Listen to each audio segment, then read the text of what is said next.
जो मिलने के लिए हमारे आईएएस आ गए वो बोले स्वामी जी मैं जीवन में पहली बार देख रहा हूँ आपने बात उससे नहीं की, आप बात किसी थर्ड पर्सन से कर रहे थे।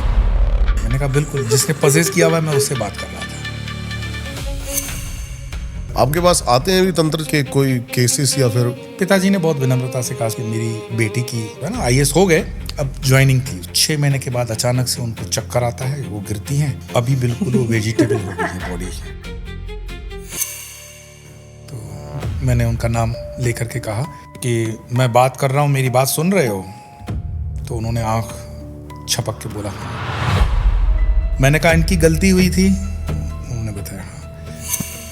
मैंने कहा चलिए एक डील कर लेते हैं, अगर ये क्षमा याचना कर करके अपने इसमें आ जाएं तो आप इनको मुक्त कर दोगे? उन्होंने फिर कहा परमात्मा सिर्फ सम्राटों को ही मिलता है। भूखे पेट बजे ना गोपाल। ये शास्त्रोक्त है। मेरे पास आते हैं, मैंने हनुमान चालीसा 108 पढ़ ली, मतलब 108 हनुमान चालीसा के अंदर इसको लॉटरी लगनी चाहिए। तो भगवान है तुम्हारा, तुमने फ्रेंचाइजी ले रखी है, ऐसे बाजी चल रही है। दुर्भाग्य तुम्हारा कि 108 हनुमान चालीसा पढ़ने के बाद भी समझ नहीं आ रही है। पिछले करीब 2000 सालों से हमने अपनी सत्यानाश अपने हाथ से की, एक गलत निर्णय के कारण। ये जो बच्चे आजकल भटक रहे हैं, कोई बाहर का आदमी थोड़ी लव जिहाद करता है। जब आप वाली की मिस्टेक नहीं होगी, जब तक वो पैर बाहर नहीं निकलेगी तब तक तो जाएगी भी नहीं। कोई खींच के थोड़ी ले जा रहा है। मार पड़ती है तब वो चिल्लाती है, मार पड़ने के बाद ही तो होता है ना लव जिहाद, तब याद आता है। तो जब तुम रंगरेलियां मनाते हुए पहले चल रही थी तो तुम्हें समझ में नहीं आ रहा था क्या होने वाला है। अखंड भारत जो हमारा दोबारा था, क्या सनातन अभी भी उसको दोबारा खड़ा कर सकता है? भारत विश्वगुरु बनेगा, लेकिन तुम भारत के नागरिक विश्वगुरु बनने के लायक हो, बनने के लायक हो, बनने के लायक। भारत सोने की चिड़िया है, बच्चा बच्चा बोलता है। तो सोने की चिड़िया अभी तुम्हारी लोहे की चिड़िया कैसी हो गई? पूछो, बताओ तो सही, किसने की? भारत सोने की चिड़िया है, यहां तक पढ़ लो, पर सोने की चिड़िया लोहे की क्यों हुई कोई जानता ही नहीं। तो हमें विश्वगुरु बनना है तो हम कंपेयर करते हैं पाकिस्तान का क्या हाल होगा। अरे जो फटीचर पहले से मरा हुआ है उसकी चर्चा कर दे क्यों? हमारा कंपैरिजन लेवल देख रहे हो?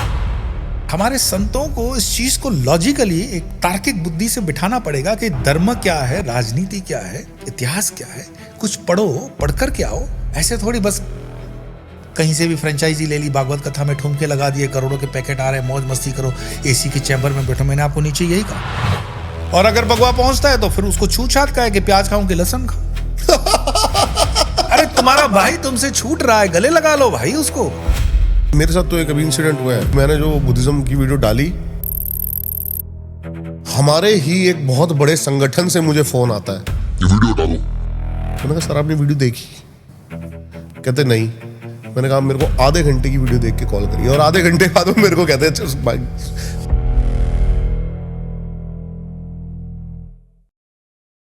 स्वामी जी क्या है ना, आजकल मैं तो देख रहा हूं तंत्र लोग जानने की जगह ना, तंत्र में लोग भटक गए हैं। तंत्र क्या है, मैं चाहता हूं आप बेसिक से जो हमारी ऑडियंस है ना उनको समझा दें तंत्र क्या है। बिल्कुल, जिसको हम कहते हैं ना स्कूल लेवल पे समझने के लिए, तंत्र शब्द का अंग्रेजी ट्रांसलेशन करोगे तो तंत्र का शब्द आएगा टेक्निक पूरा। और उसको सरलता से समझाऊं, जगत में जो भी कुछ है वो सब तंत्र से है, इंक्लूडिंग देश में लोकतंत्र है, प्रजातंत्र है ना, ये सारे तंत्र हैं। और जैसे मानो कि फाइनेंस में है तो वो भी तंत्र, आर्थिक तंत्र है। और उसको और इजी समझने के लिए समझ लो, तंत्र मीन्स टेक्निक, उसको चलाने की। तो क्रिकेट भारत का प्रिय खेल है, उसमें सचिन तेंदुलकर के गुरु आचरेकर जी थे। उन्होंने उसको बैटिंग की टेक्निक समझाई कि शॉट कैसे खेलते हैं, और उस टेक्निक को गुरु के कहने पर उन्होंने अपने जीवन में उतारा। वन ऑफ द बेस्ट दुनिया के बैट्समैन बने। अब तंत्र शब्द को जो सोशल मीडिया पे जिस लाइट में दिखाया जाता है वो सिर्फ एक ही तरीके से दिखाया जाता है, वो हमेशा ब्लैक शेड में। लेकिन तंत्र विराट है। यहाँ तक कि आप और हम पैदा हुए हैं वो भी तो काम तंत्र के अंतर्गत ही आएगा। बिल्कुल बिल्कुल सही कह रहे हैं आप। तो दुनिया में ऐसी कोई चीज नहीं है जो तंत्र में नहीं है, तंत्र से नहीं है। हर एक चीज के लिए टेक्निक लेनी पड़ेगी। साइकिल भी सीखोगे तो उसकी भी टेक्निक है, वो भी तंत्र है।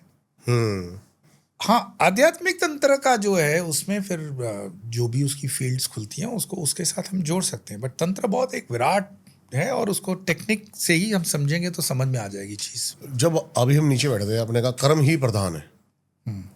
अब मैं पूरी गीता पढ़ता हूँ, इसमें तंत्र का जिक्र ही नहीं है कहीं। इसमें कृष्ण बता रहे हैं अर्जुन को कि भाई तू कर्म कर बस। लेकिन गीता अपने आप में पूरा का पूरा तंत्र का ही तो ग्रंथ है। जो इंसान बैठ गया रथ के अंदर कि हे कृष्ण, हे यादव, मेरे हाथ दूज रहे हैं, मैं कभी अभी हथियार नहीं उठा सकता हूँ, उस इंसान को खड़ा करना और पूरी महाभारत की युद्ध निर्णायत्मक मोड़ पे लाके निर्णायक मतलब जीतवा देना, तो तंत्र तो लगाया ही होगा कृष्ण ने। तो मन का तंत्र है उसमें, माइंड। क्योंकि जो इंसान हार चुका है, आपकी फिजिकल हार हो जाए कोई बड़ी बात नहीं है, धन की हार हो जाए कोई बात नहीं, लेकिन मन की जिस दिन हार हो जाएगी ना, आप सब हार जाओगे। किसी को हराना है तो उसको मन से हरा दो, कभी वो खड़ा नहीं हो पाएगा। तंत्र इसमें भी बड़ा काम करता है आजकल। और मन को ही तंत्र सपोर्ट करता है, मन को ही तंत्र सपोर्ट करता है, प्योर माइंड गेम। आप बताइए कुछ टेक्निक्स जिससे अपने मन को होश में ला सकते हैं ताकि मन हारे ना, क्योंकि आजकल जो यूथ है हमारा वो हारा पड़ा है मन से। मैं उसमें हमेशा कहता हूं कि गाट गाट के पानी पीना बंद कर दो। जैसे साधना के मार्ग में, हम तो अध्यात्म में हैं तो उसमें कहते हैं एक साधे सब सदे, सब साधे सब जाए। सोशल मीडिया एक इतना ऐसा प्लेटफॉर्म है जिसमें आपको भिन्न भिन्न प्रकार के लोग मिलते हैं, जिसको कुछ भी नहीं पता रील बना करके चला रहा है, कॉन्टेक्ट सो एंड सो, उसमें कई धांधलियाँ भी हो रही है। कोई हनुमान जी पे डाल रहा है, कोई भैरव जी पे डाल रहा है, कोई दश महाविद्या काली। सबसे पहले आपको स्वयं को सोचना है, मुझे क्या चाहिए, मैं किस कैपेसिटी से हूँ, मेरा टेस्ट क्या है। और उसको सरल करते हुए मैं हमेशा रिपीट करता हूँ उस एग्जाम्पल को, कि आप मानो कि किसी मित्र के शादी विवाह पे गए हो, आपको इनविटेशन दिया गया है। आजकल तो ट्रेंड है, 10 किस्म की दाल है, 10 किस्म की सब्जी, 10 किस्म की पुलाव, 10 किस्म की मिठाई, 10 किस्म के रायते, 10 किस्म के फल फ्रूट। आपको जितना डाइजेस्ट होता है उतना ही खाओगे ना, कि सब में से उठा उठा के खाने वाले हो। सही बात है। और कैटरर का तो नियम होता है 350 ग्राम से ज़्यादा खा भी नहीं पाओगे। ठीक, तो आप उतना खाओ कि कल डॉक्टर के पास में। ऑप्शंस हैं आपके पास, वेज है, नॉन वेज है, परोठे हैं, सब कुछ है, लेकिन आप वो खाओ जो आपको रुचिकर हो, जो आपके लिए डाइजेस्टेबल हो। तो मार्ग बहुत हैं। रामकृष्ण परमहंस जैसे कहते हैं, जतो मत ततो पथ।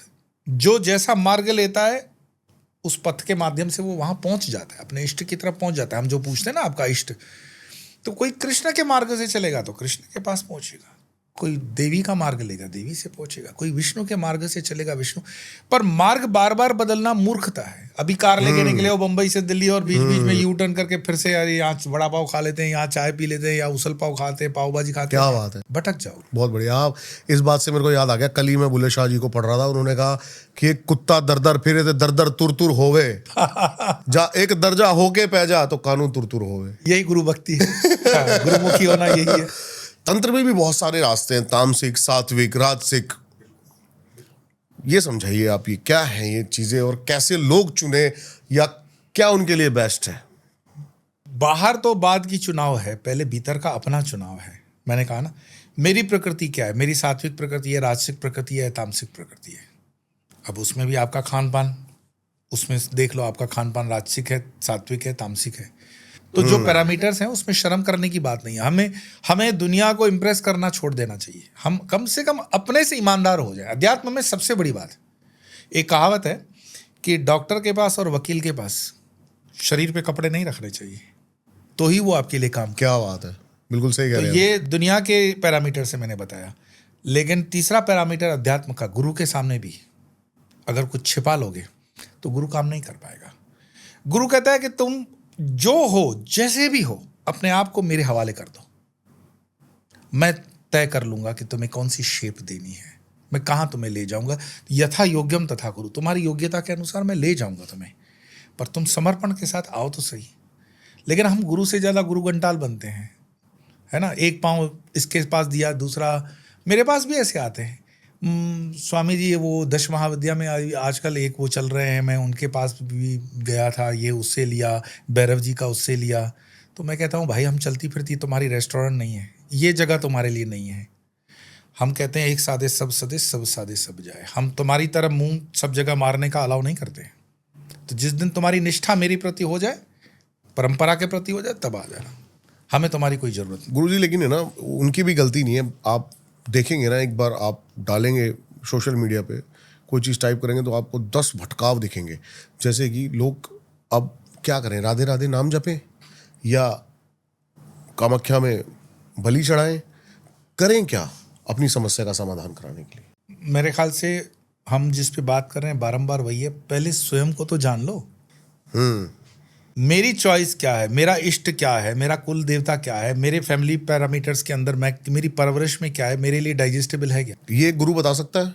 गुरु तो बताएगा ही, पर पहले स्वयं को भी थोड़ा बहुत पता होता है। अब जैसे मैं मानो कि वैष्णव परिवार के अंदर मेरा जन्म है और मेरे जन्मजात एक मक्खी नहीं मारी होगी भाई, कहाँ कामाख्या में जाकर बकरे की बलि दोगे? देख ही नहीं पाओगे। वो एक बूंद देख करके ब्लड की फेंट हो जाओगे, बेहोश हो जाओगे। हमारे मेडिकल के छात्र आते हैं ना, जो परिवार के परिवेश में आते हैं, जो बहुत वेजिटेरियन होते हैं, तो साइंस के अंदर तो ये सब स्वीकार्य है। तो पहले दिन ब्लड देख करके फेंट हो जाते हैं, फिर उनको 7 अप या स्प्राइट हम सब पिला करके होश में लाना पड़ता है। धीरे धीरे फिर यूज टू हो जा रहे हैं, बाद में ऑपरेशन कर लेंगे आगे चलकर, पर पहले तकलीफ होगी। तो मुझे पहले अपने आप को, एक साधक को अपने आप को समझ लेना चाहिए। So to be with yourself, पहले अपने आप को समझ लो। बहुत जल्दबाजी क्यों करते हो? कोई ऐसा होने वाला नहीं है कि 1 महीने में ब्रह्मज्ञानी होता है। कोई 1 महीने में ब्रह्मज्ञानी नहीं होता है भाई। हमने 50-50 साल जीवन के दिए, रगड़े दिए, और मुझे लगता है कि और परमात्मा कहे कि और 2-5 जन्म और भी तुम्हारे लगा देंगे तो मेरी शिकायत नहीं होनी चाहिए। वो बेहतर जानता है। तो एक पेशेंस होना चाहिए, पेशेंस, सरेंडरिंग होना चाहिए, अनकंडीशनल सरेंडरिंग। आपके पास आते हैं भी तंत्र के कोई केसेस या फिर? अच्छा, ये वीडियोस वगैरह पे पॉडकास्ट वगैरह करते हैं तो प्राइवेटली तो, क्योंकि मैं मिलने को अवॉइड करने के लिए एक हमारे लिए मतलब खड़े होते हैं ना, पर्दे खड़े कर देते हैं कि it is not easy to meet. पर सरकारी तंत्र के लोग तो हमारे ऊपर दबाव से भी मिल जाते हैं। तो उनको लगता है कि एक मानसिकता भी होती है सरकारी अफसरों की, मुफ्त में काम करवाना। मैं बहुत ईमानदारी से बोलूँ, हाँ, मतलब सरकार के IAS IPS को लगता है कि जहाँ हर जगह हमारी कॉल से काम हो जाती है, तो परमात्मा से भी कॉल से काम हो जाएगी। ये भ्रम हो जाता है उन्हें। मैं खुले से बोल देता हूँ, ये तुम्हारी वो लाल बत्ती वाली बात नहीं है कि तुम्हारी चलेगी। तो मेरे पास एक केस आया था, 1-2 केस आए थे। टीम उसको जवाब नहीं दे रही थी, तो फिर उन्होंने बहुत सोर्स बढ़िया लगाया, बहुत हाईएस्ट सोर्स लगा करके बोले आप 10 मिनट इनसे मिल लो। तो मैंने कहा ठीक है, आ जाए। अब एक रुतबे की गाड़ी और आदमी न मिलो तो जीना तो उसी पृथ्वी पर है। बड़े फिर विनम्रता से रहे, मिले यज्ञकुंड के पास। मैंने कहा बताइए। तो बताया कि हमारे कलीग हैं, जो मिलने आए थे वो IAS हैं, प्रतिष्ठित। तो बोले हमारी कलीग हैं और उनके जीवन में कुछ ऐसा हो गया है कि मतलब सारी मेडिकल दुनिया ने भी जवाब दे दिया, और उनके पिता भी IAS रह चुके हैं, और उनके पिताजी आपके वीडियोस देखते हैं। मैंने कहा धन्यवाद। और उनके पिताजी का मानना है कि आप इसका समाधान दे सकते हो। मैंने कहा मैं परमात्मा नहीं हूँ, सुनने से पहले ही बता दूं, मैं समाधान देता हूँ ऐसा में नहीं है, पर फिर भी उनकी श्रद्धा है, उसके लिए नमन करता हूँ। तो प्रॉब्लम बताइए। बोले नहीं, उन्होंने मुझे कहा आप पहुँच करके मुझे वीडियो कॉल करना, तो आप 10 मिनट में समय लेके आया हूँ, आप वीडियो कॉल पे उनसे बात करिए। अब मरता क्या ना करता, आपके पास ऑप्शन नहीं है।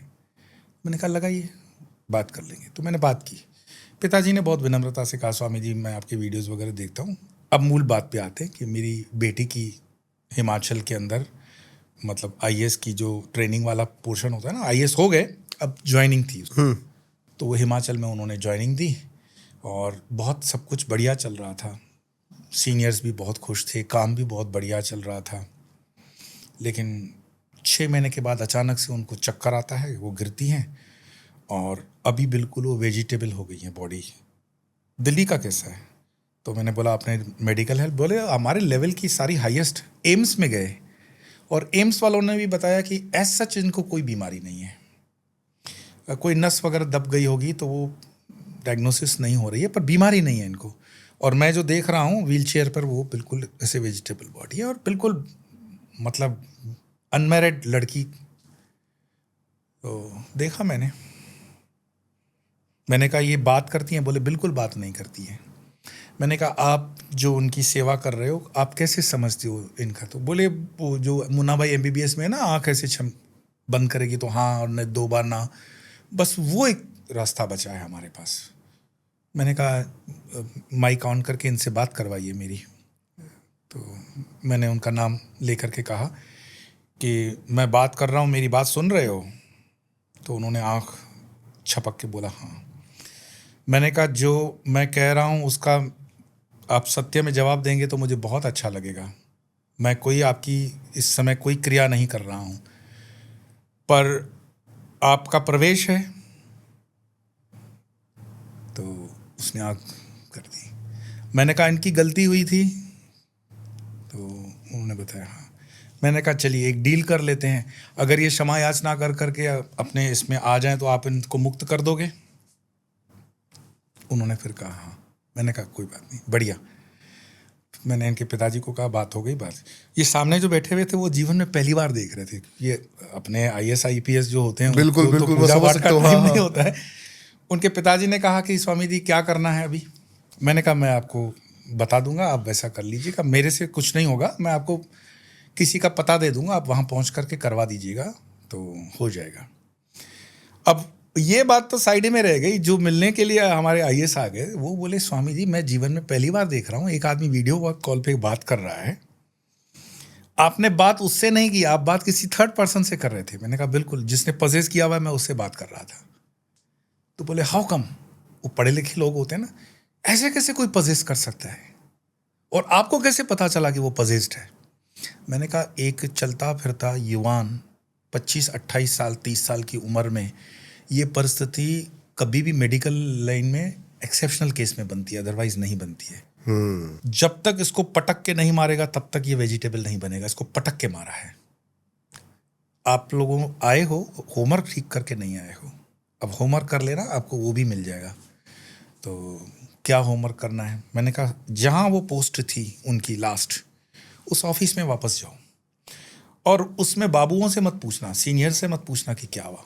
वहाँ पे जो पानी पिलाते हैं ना, छोटे इंसान होते हैं जो गाड़ी साफ करते हैं, उनको पूछना कि एग्जैक्टली क्या हुआ था। उनके पास डिटेल होगी। बड़ा आदमी आपको डिटेल नहीं देगा क्योंकि वो फील्ड पे गया ही नहीं था। छोटा आदमी ही फील्ड पे जाएगा, ड्राइवर जाएगा, रसोईया जाएगा आपका। एंड बिकॉज उसको फैसिलिटी थी गवर्नमेंट की, कुक वगैरह थे, तो कुक की स्टेटमेंट मतलब उसके फादर ने मुझे बताई कि एक दिन वो रात को आई और उसने मुझे बताया कि मेरे हाथ से वो जो है भोजन का जो बाउल है वो थिरक रहा है और वो गिर गया और उसके हाथ मुड़ गए और वो गिर गई। That was the last scene witnessed by cook. मैंने कहा नहीं, इसके पहले भी है। वो या तो डर से नहीं बता रहा है या दबाव से नहीं बता रहा है या उसने उसको एस्केप कर लिया। आप उसको बोलो मुझे 10-15 दिन की से जो डेवलपमेंट्स है वो सारी बता तो खुलेगा ये फाइल। इन शॉर्ट वो पिताजी उस समय गए होंगे और फिर बताया ये जो मिलने के लिए आए थे, तो उन्होंने कहा कि मतलब ये आप इसमें जो बात कर रहे थे वो था? मैंने कहा बिल्कुल वो था। तो क्यों उनको हैरेस किया? मैंने कहा मैंने आपके सामने सिर्फ हार्डली कितने मिनट इनसे बात की है, पर मैं बताता हूँ इसने पद की गर्मी के अंदर ना वो काम किया जो नहीं करना था उसको। So there are quite invisible powers होते हैं। ये ब्रह्मांड अनंत है, इसमें थोड़ी हम मनुष्य हैं तो दूसरी हस्तियां नहीं है, दूसरी भी एंटिटीज हैं। मैंने कहा मैं जो और तो में बात कर रहा हूँ, मेरे पास कोई कंफर्मेशन नहीं है, पर मुझे लगता है ये स्थानीय देव की पेरीफेरी को क्रॉस करके इन्होंने कोई काम किया है। इन्होंने मतलब डेमोलिशन वगैरह किया है कंस्ट्रक्शन का। ओह ठीक है। मेरे पास कोई सरकारी आंकड़े नहीं है, पर इन्होंने वो काम किया है जो उनको नहीं करना था। सरकारी फाइल में अच्छे दिखाने के लिए इन्होंने वो काम किया है, नहीं करना था। और उनको वार्निंग दी गई होगी, ऐसी बात नहीं है कि उसको वार्निंग नहीं दी गई होगी, लेकिन उसने उसको अंदाज नहीं दिया होगा। तो बोले हाँ। मैंने कहा ये आपकी कलीग है? मैंने कहा जिद्दी किस्म की है ये तो। बोला हाँ स्वामी जी, अपने मन की है ना, थोड़ा सा नाक पे लेने वाली मतलब डेमोलिशन करना है तो करना है। अरे भाई कभी कभी किसी जगह पे अपने बाप मिल जाते हैं तो वहाँ पे हाथ जोड़ लेना चाहिए। पुराने देव हैं, पुराने स्थल हैं, थोड़ा सा अंग्रेजों ने भी कई जगहों पे माना हुआ है। आप भी अगर कई ब्रिजेस वगैरह देखेंगे तो उसमें आपको गांव के लोग बताते कि अंग्रेज को जमाने का ब्रिज है, लेकिन यहाँ पूजा पाठ करवा के फिर आगे बढ़ा, कई बार टूट जाता था। एक इंसिडेंट है ना, मोदी जी जा रहे थे हिमाचल में, स्थानीय देव सामने आ गए। अच्छा, it is on record, Google पे सर्च करोगे तो आपको रील मिल जाएगा। वो जो लेकर के झूमते हुए चलते हैं ना, वो एनर्जी समझ गया। हाँ। उसको हम हल्के में नहीं ले सकते। तो जहां तक मेरी स्मृति जाती है वो देव ने उनका रास्ता रोक दिया। बिल्कुल सही कह रहा है। उत्तराखंड और हिमाचल में देवों का बड़ा प्रचंड, और ये स्थानीय देव है। हाँ और ये वहाँ के लोगों की बहुत भलाई और रक्षा भी करते हैं। रक्षा तो ऐसा नहीं है कि हिमाचल और उत्तराखंड में करेंगे, पूरे भारत में करते हैं अगर आप मानते हो तो। हम जो कहते हैं ना कि क्षेत्रपाल जिसको बोलते हैं, क्षेत्रपाल, वही क्षेत्रपाल आगे भैरव बनता है, मतलब नाम का फर्क है, क्षेत्रपाल है। हमारे गुजरात में जैसे होता है तो पादर देवी बोलते हैं। पादर मीन्स गांव का जहां से एंट्रेंस चालू होता है, वहां पे किसी देवी की स्थापना, पर्टिकुलर नाम नहीं है, पादर देवी बस। आपको पादर देवी के नाम से कई मंदिर मिल जाएंगे, पादर देवी। तो आप प्रवेश कर रहे हो, वहां पे देवी है, आप नमन कर लो, उसकी आज्ञा से प्रवेश कर रहे हो। आप बाहर जा रहे हो, नमन करो, मैं गांव से जा रहा हूँ, मेरी रक्षा करना। ये मान्यताएं हैं। अब इसका वैज्ञानिक कोई प्रमाण देने जाएंगे, इस पर थीसिस करोगे, पीएचडी करोगे, तो कई चीज़ों की पीएचडी नहीं होती है भाई, इसके प्रमाण नहीं होते हैं। तो ये पोस्टिंग लेकर के गई होंगी और उनको फाइल मिला होगा। बाद में उनके पिताजी का कुछ दिनों के बाद आया कि हाँ मैंने गया और मैं वहाँ 5 दिन रुका हूँ। तो उनके जो कुक बनाने वाले, मतलब जो भोजन बनाने वाले कुक थे, उन्होंने बताया कि वो 4-5 दिन से परेशान चल रही थी। मैंने कहा वो बताओ फील्ड में कहाँ काम करने गई थी जो उनको नहीं करना था? तो उन्होंने बताया कि काम तो बहुत होते हैं, एज ए जब हम डिप्टी कलेक्टर होते हैं तो कई काम होते हैं। प्रिसाइजली कौन से काम में वो अटकी हैं वो डेटा नहीं मिल पा रहा है उनको, पर उनके अंटशंट ऐसे कई काम हैं। कमिंग टू द पॉइंट, मेरा तो वो सब्जेक्ट बनता भी नहीं था क्योंकि एक दबाव है, इसीलिए काम सुन रहे हैं और परमात्मा ने जितना दिया है उसमें हमने पूरी निष्ठा से उतना बताया। फिर मैंने उनको सजेस्ट किया कि इसके जो रहेंगे ना डॉक्टर, वो आपसे पैसे वैसे लेंगे भाई, और मुफ्त वाली मानसिकता छोड़ दो। नहीं होता है। मैं आपको सच बताऊं, कई चीज़ें ऐसी हो जाती हैं जिसको आपको ठीक करने के लिए, जैसे आप नहीं करते वैसे? नहीं, ये हमारा काम नहीं है, हमारी दुकान भी नहीं है, हमारी फ्रेंचाइजी भी नहीं है, हमें क्यों करना? लेकिन मैंने आपको पहले पॉडकास्ट में बोला था कि मैं 2 ही बंदों के साथ पॉडकास्ट करना चाहता था जब मैं इस फील्ड में आया, राज श्रीनंदी जी और आप जी। तो मैंने पहले तो आपकी बहुत वीडियोस देखी हैं जिसमें आप भैरव की उपासना की बात करते हो। भैरव उपासना करना, भैरव उपासना करवाना, भैरव की मंत्र दीक्षा देना, यस, पर तंत्र का मारक या तंत्र का उतारा चढ़ावा ये हमारा काम नहीं है, क्योंकि ये वो दलदल है जिसमें आप एक बार घुस जाते हो ना तो बाहर नहीं निकल जाते हो। आपके अननेसेसरी बहुत दुश्मन हो जाते हैं, स्मॉल एंटिटीज। मतलब हमें आध्यात्मिक उन्नति करनी है, हमारे जीवन का लक्ष्य क्या है? गेरुआ पहन के भी अगर मैं उस मार्ग पे न चल करके इन्फीरियर मार्ग पे चलूं, गीता के अंदर है ना कि इसमें देवों के भी मार्ग हैं, देवताओं के भी मार्ग हैं। आज आपने मेरे को बड़ा शॉक कर दिया। मेरे को लगता था कि शायद आप ये चीज सॉल्व कर देते हो, लेकिन आपने एक स्तर और ऊपर। मेडिकल की पढ़ाई करना जरूरी नहीं है कि आप डिस्पेंसरी खोल करके अस्पताल खोलोगे। कंसल्टेशन भी तो बहुत बड़ी चीज़ है ना। हम कंसल्टेशन में मैं रहता हूँ, अपने से मैं कुछ भी नहीं करूँगा, बाहर करवाने की व्यवस्था कर दूंगा।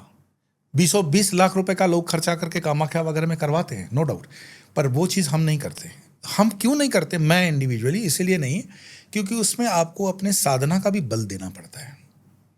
मेरा लक्ष्य नहीं है वो। लक्ष्य क्या है? मेरा लक्ष्य ये है कि जो मेरा स्वरूप है, मेरे परमात्मा के साथ एकाकार हो जाना। मांडुक्य उपनिषद, जहां से मेरा सृजन है उसी में मेरा विसर्जन हो, बस। बूंद को सागर में मिलना है। हाँ, बस अपने स्वरूप को पा लेना। सारी जिद्दोजहद है ना हर मनुष्य की, वो वही है, अपने स्वरूप को पाना। ये जो भी भटकाव भी है वो यही है कि हम अपने स्वरूप को दूसरे के स्वरूप से अलग देखते हैं। जिस दिन वो दृष्टि आ गई कि सब एक ही रूप है, एकम सत्यम बहुधा वदन्ति, सत्य एक ही है, उसको इंटरप्रेट अलग अलग करते हो। इंक्लूडिंग शिव की हम उपासना करते हैं तो वो सुर और असुर दोनों के बाप हैं।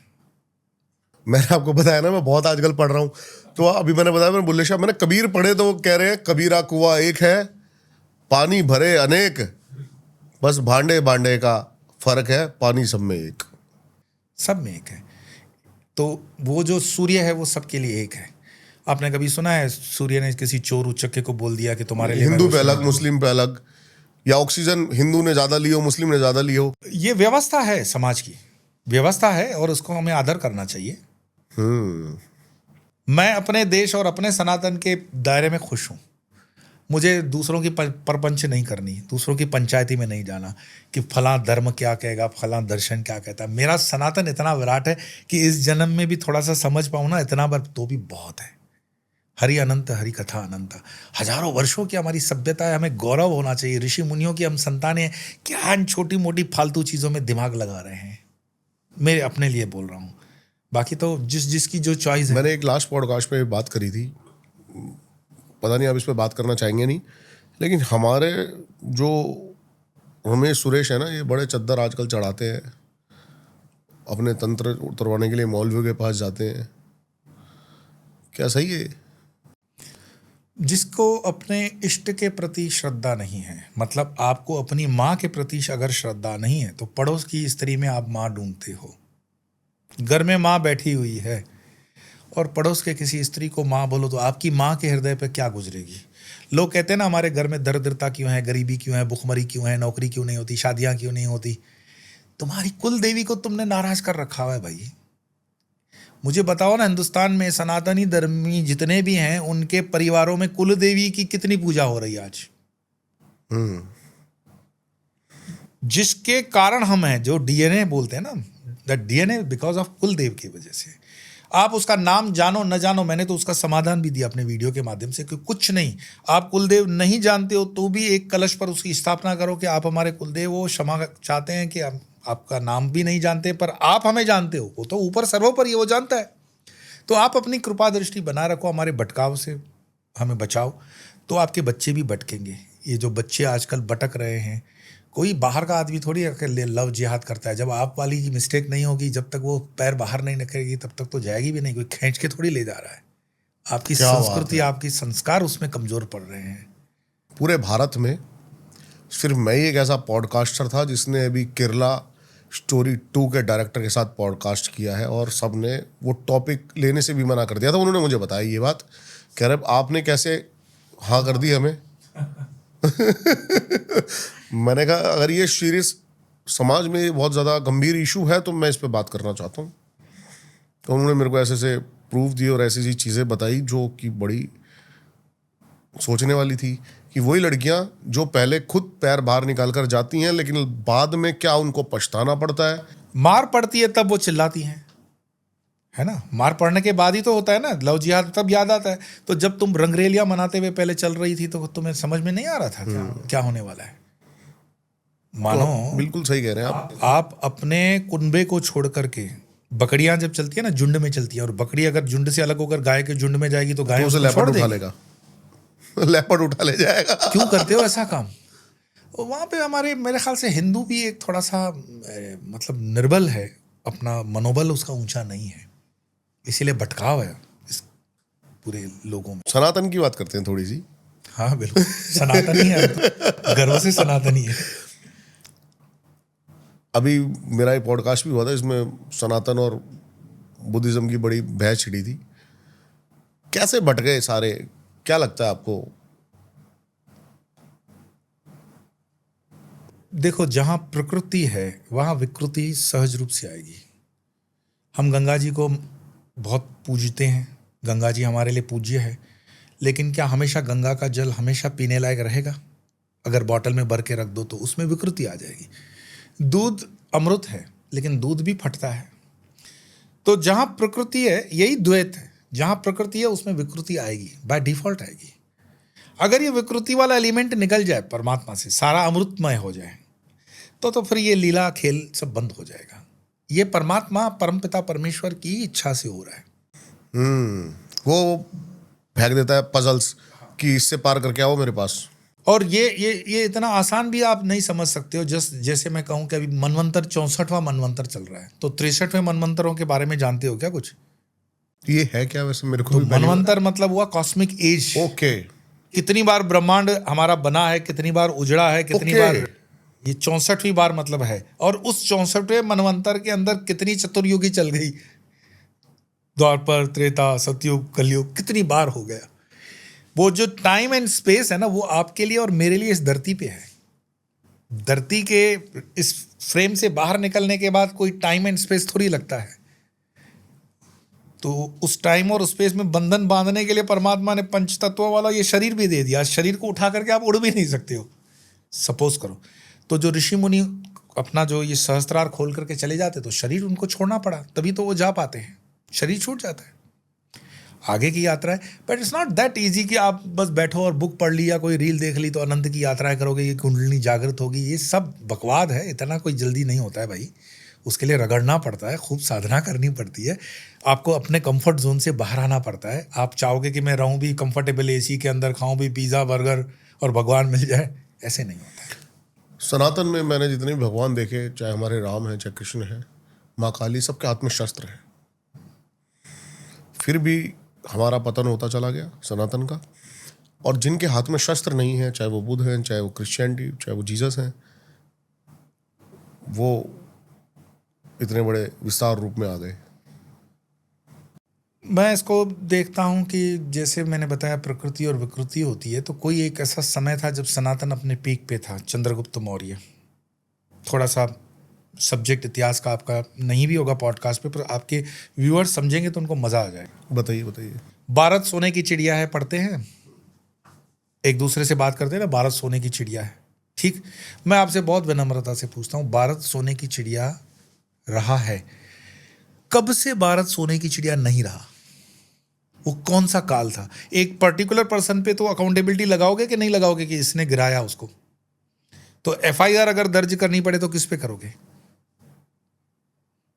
आप कहोगे भाई पॉडकास्ट करने आए हो, हमारा समय भी। अरे नहीं गुरुजी, मैं तो तरसता हूँ। ये जो आप बातें कर रहे हो ना, मेरे मन का खाना है, ये भोजन है मेरे मन का। हमारे जिज्ञासा हमारे देश से लोगों के बीच से निकल गई। भारत सोने की चिड़िया है, बच्चा बच्चा बोलता है, तो सोने की चिड़िया अभी तुम्हारी लोहे की चिड़िया कैसी हो गई? पूछो, बताओ तो सही, किसने की? तो चाणक्य ने पूरे देश को अखंड बनाया, चंद्रगुप्त मौर्य को राज्य दिया, और चंद्रगुप्त मौर्य के परिवार के अंदर उसका जब पोता आएगा अशोक, जो बुद्धिज्म को एक्सेप्ट कर लेता है, ऐसा बताया जाता है ना कलिंगा की लड़ाई में। वो तो कलिंगा की लड़ाई से पहले ही वो हो गए थे बुद्ध। कलिंगा की लड़ाई में उसको ज्ञान हो जाता है कि अरे बॉय बहुत हिंसा हो गई, पर सम्राट अशोक ने अपने चचेरे भाई 99 चचेरे भाइयों का मर्डर किया हुआ है। एक 99 परिवार के सदस्यों की हत्या करने वाला इंसान अहिंसा का मार्ग सेलेक्ट कर सकता है? लेकिन वो हिंसा इतने बड़े स्केल पे हुई, कलिंगा की जब लड़ाई हुई, तो आप अगर नॉनवेज खाने वाले भी हो तो आपको अगर सारे इतने बकरे कटे हुए दिखाए जाए तो 2 मिनट के लिए आपका भी हृदय द्रवित हो जाता है यार, है ना? मनुष्य कटा हुआ देखने से तो हृदय द्रवित होना स्वाभाविक है। तो अशोक का प्रारब्ध भी ऐसा रहा होगा, देश का भी प्रारब्ध रहा होगा। और कलिंगा की लड़ाई के बाद इस इतिहास का एक बहुत बड़ा ब्लंडर हो गया, जो उस देश के पतन का कारण बना, और इस पर कोई बात नहीं करता। अशोका ने निर्णय लिया कि हम अपनी आर्मी को डिसमेंटल कर देंगे, जो 1950 के आसपास हमारे चच्चा नेहरू भी कर रहे थे। वो तो सरदार ने उनको बोल दिया, रुक जा भाई, इतनी भी जल्दी क्या है, तुम्हारे अड़ोस पड़ोस से आने वाली हैं थपेड़े। तो चच्चा पे तो बाद में जाएंगे, पहले अशोक पे। तो अशोक ने कहा कि आर्मी को डिसमेंटल करते हैं।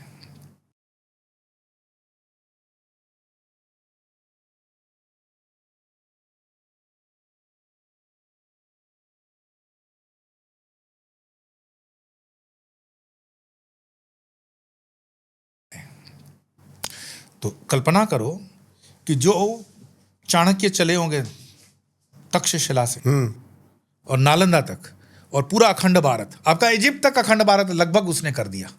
अफगानिस्तान सारी हमारे अखंड भारत। बिल्कुल सही। तो उसके लिए आर्मी लगी होगी। जिस आर्मी ने सिकंदर को रोक रखा था, वो आर्मी आप डिसमेंटल कर रहे हो। तो आर्मी के ब्रिगेडियर जो भी उस वक्त के रैंक रहे होंगे आए, मेजर जनरल, कैप्टन, कर्नल, कि महाराज हम तो लड़ाके हैं, हमने अपना जीवन ही सेना के लिए तैयार किया हुआ है, सेना के लिए ही हम काम करेंगे, हमारा काम ही लड़ना है। तो आप अगर हमको डिसमेंटल कर दोगे तो हमारी रोजी रोटी क्या चलेगी, क्या खाएंगे पिएंगे हमारे बच्चे, और हमारा व्यवसाय क्या होगा? चूंकि भारत सोने की चिड़िया था, तब सम्राट अशोक कहते हैं कि इनको इनके लेवल और ग्रेड के अनुसार, सीनियरिटी के अनुसार मुआवजा दिया जाए। लेकिन आर्मी तो डिसमेंटल ही होगी, और आर्मी डिसमेंटल हो गई। अब जब आर्मी डिसमेंटल होती है तो एक दिन में कोई फर्क नहीं पड़ेगा, लेकिन आप समझ सकते हो आज भारत के 30 राज्य हैं, हम करीब करीब उस समय, अगर मेरी गिनती ठीक नहीं भी बैठे तो अंदाजा आप लगा लो, इट्स अजम्पशन, करीब करीब हम 5000 रियासतों में छत्रप हो गए, हर एक अपने अपने इलाके का गुंडा बन गया। आप आर्मी के नहीं हो तो फिर आर्मी का आदमी आर्मी में नहीं है तो क्या बनेगा? हाथ साफ करना तो है ही उसको गन पे। शस्त्र उसके पास थे, विद्या उसके पास थी, सबने अपना अपना इलाका घेर लिया। वो कहते हैं ना इतने राजा अतरी रियासतें कैसे हो गई। भाई चाणक्य ने तो अखंड भारत बना के दिया था, चंद्रगुप्त मौर्य उस अखंड भारत को चला रहा था। बाद में बिंबिसार और ये जो परंपराएं चलेगी और अशोक तक आएगी, तो जब आप उसको डिसमेंटल कर लेते हो तो क्षत्रप लोकल बन गए, लोकल क्षत्रप बन गए तो उनके आपस में रंजोगम हो गए, कई लड़ाइयाँ हो गई, आपस में विवाद हो गए, एक दूसरे के दुश्मन बन गए, कोई किसी का मित्र बन गया। और पिछले करीब करीब 2000 सालों से हमने अपनी सत्यानाश अपने हाथ से की, एक गलत निर्णय के कारण। और उसको एजुकेशन पॉलिसी में पढ़ाया ही नहीं जाता है चीज़ को। भारत सोने की चिड़िया है, यहां तक पढ़ लो, पर सोने की चिड़िया लोहे की क्यों हुई कोई जानता ही नहीं। तो उस चीज को आज आप समझ जाओगे। आज मैं इंटरनेशनल ट्रेवल करता हूं, आप भी काफी उठते बैठते हो बड़े लोगों के साथ। जो सम्मान हमारा 2014 के पहले अंतरराष्ट्रीय एयरपोर्ट पे होता था, आज की तारीख में वो सम्मान ज्यादा है। बिल्कुल है, क्योंकि नेतृत्व सक्षम है, इस पासपोर्ट की वैल्यू है। नहीं तो इंडियन मतलब इंडियन बहुत कमजोर, गरीब, रेफ्यूजी टाइप का बिल्कुल सही कह रहे हो। आपकी राज शक्ति, अगर इच्छा शक्ति उसकी मजबूत है तो वही आपको अर्श पे बिठा देती है, और अगर आपकी राज शक्ति कमजोर पड़ जाए तो आपको फर्श पे। तो राज सत्ता और धर्म सत्ता ये दोनों एक दूसरे के पूरक है। मुझे कई बार लोग कहते हैं आप करंट टॉपिक्स पे बात करते हो, आप राजनीति पे बात करते हो। अरे अगर धर्म राजनीति की हिफाजत नहीं करेगा, उसको मार्गदर्शन नहीं देगा, तो धर्म के बिना राजनीति वैश्या हो जाएगी। कृष्ण ने खुद राजनीति, ये नीति है, ये धर्म नीति है। जहां पर राजनीति के साथ धर्म नहीं जुड़ेगा, राजनीति वैश्या हो जाती है। मतलब जिस घर की बहू बेटियां एक दायरे में होती हैं तो वो आप सांस्कृतिक परिवार देखते हो, और जहां से आपने देखा है वो चीज हट जाती है तो फिर देखो क्या होता है। कहाँ कहाँ पे टैटू छपते हैं, कहाँ कहाँ पे लो और लो नेक लो बैक हो जाती हैं। मैं कोई कमेंट किसी के विरुद्ध नहीं कर रहा हूं, पर संस्कृति का और सनातन के पतन का कारण यही होता है कि जब हम राज शक्ति से धर्म शक्ति को अलग कर गए। और आज अगर धर्म शक्ति धीरे धीरे आपको जुड़ रही है, बंगाल वर्तमान का एक इंसिडेंट हो गया। क्या बात है। इतिहास में कभी 75 वर्षों में आपने नहीं देखा कि हिंदू वोट कंसोलिडेट होता है, लेकिन हिंदू वोट कंसोलिडेट होता है तो क्या होता है देख लिया आपने। ये हिंदू वोट कंसोलिडेट, क्या बात है। ये किसी पार्टी की जीत नहीं है, ये सनातन की जीत है।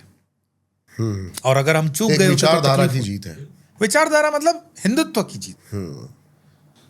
अभी भूल जाओ कि कौन सी पार्टी से है। इस वक्त बंगाल को बचाना जरूरी था, नहीं तो बांग्लादेश बन जाता।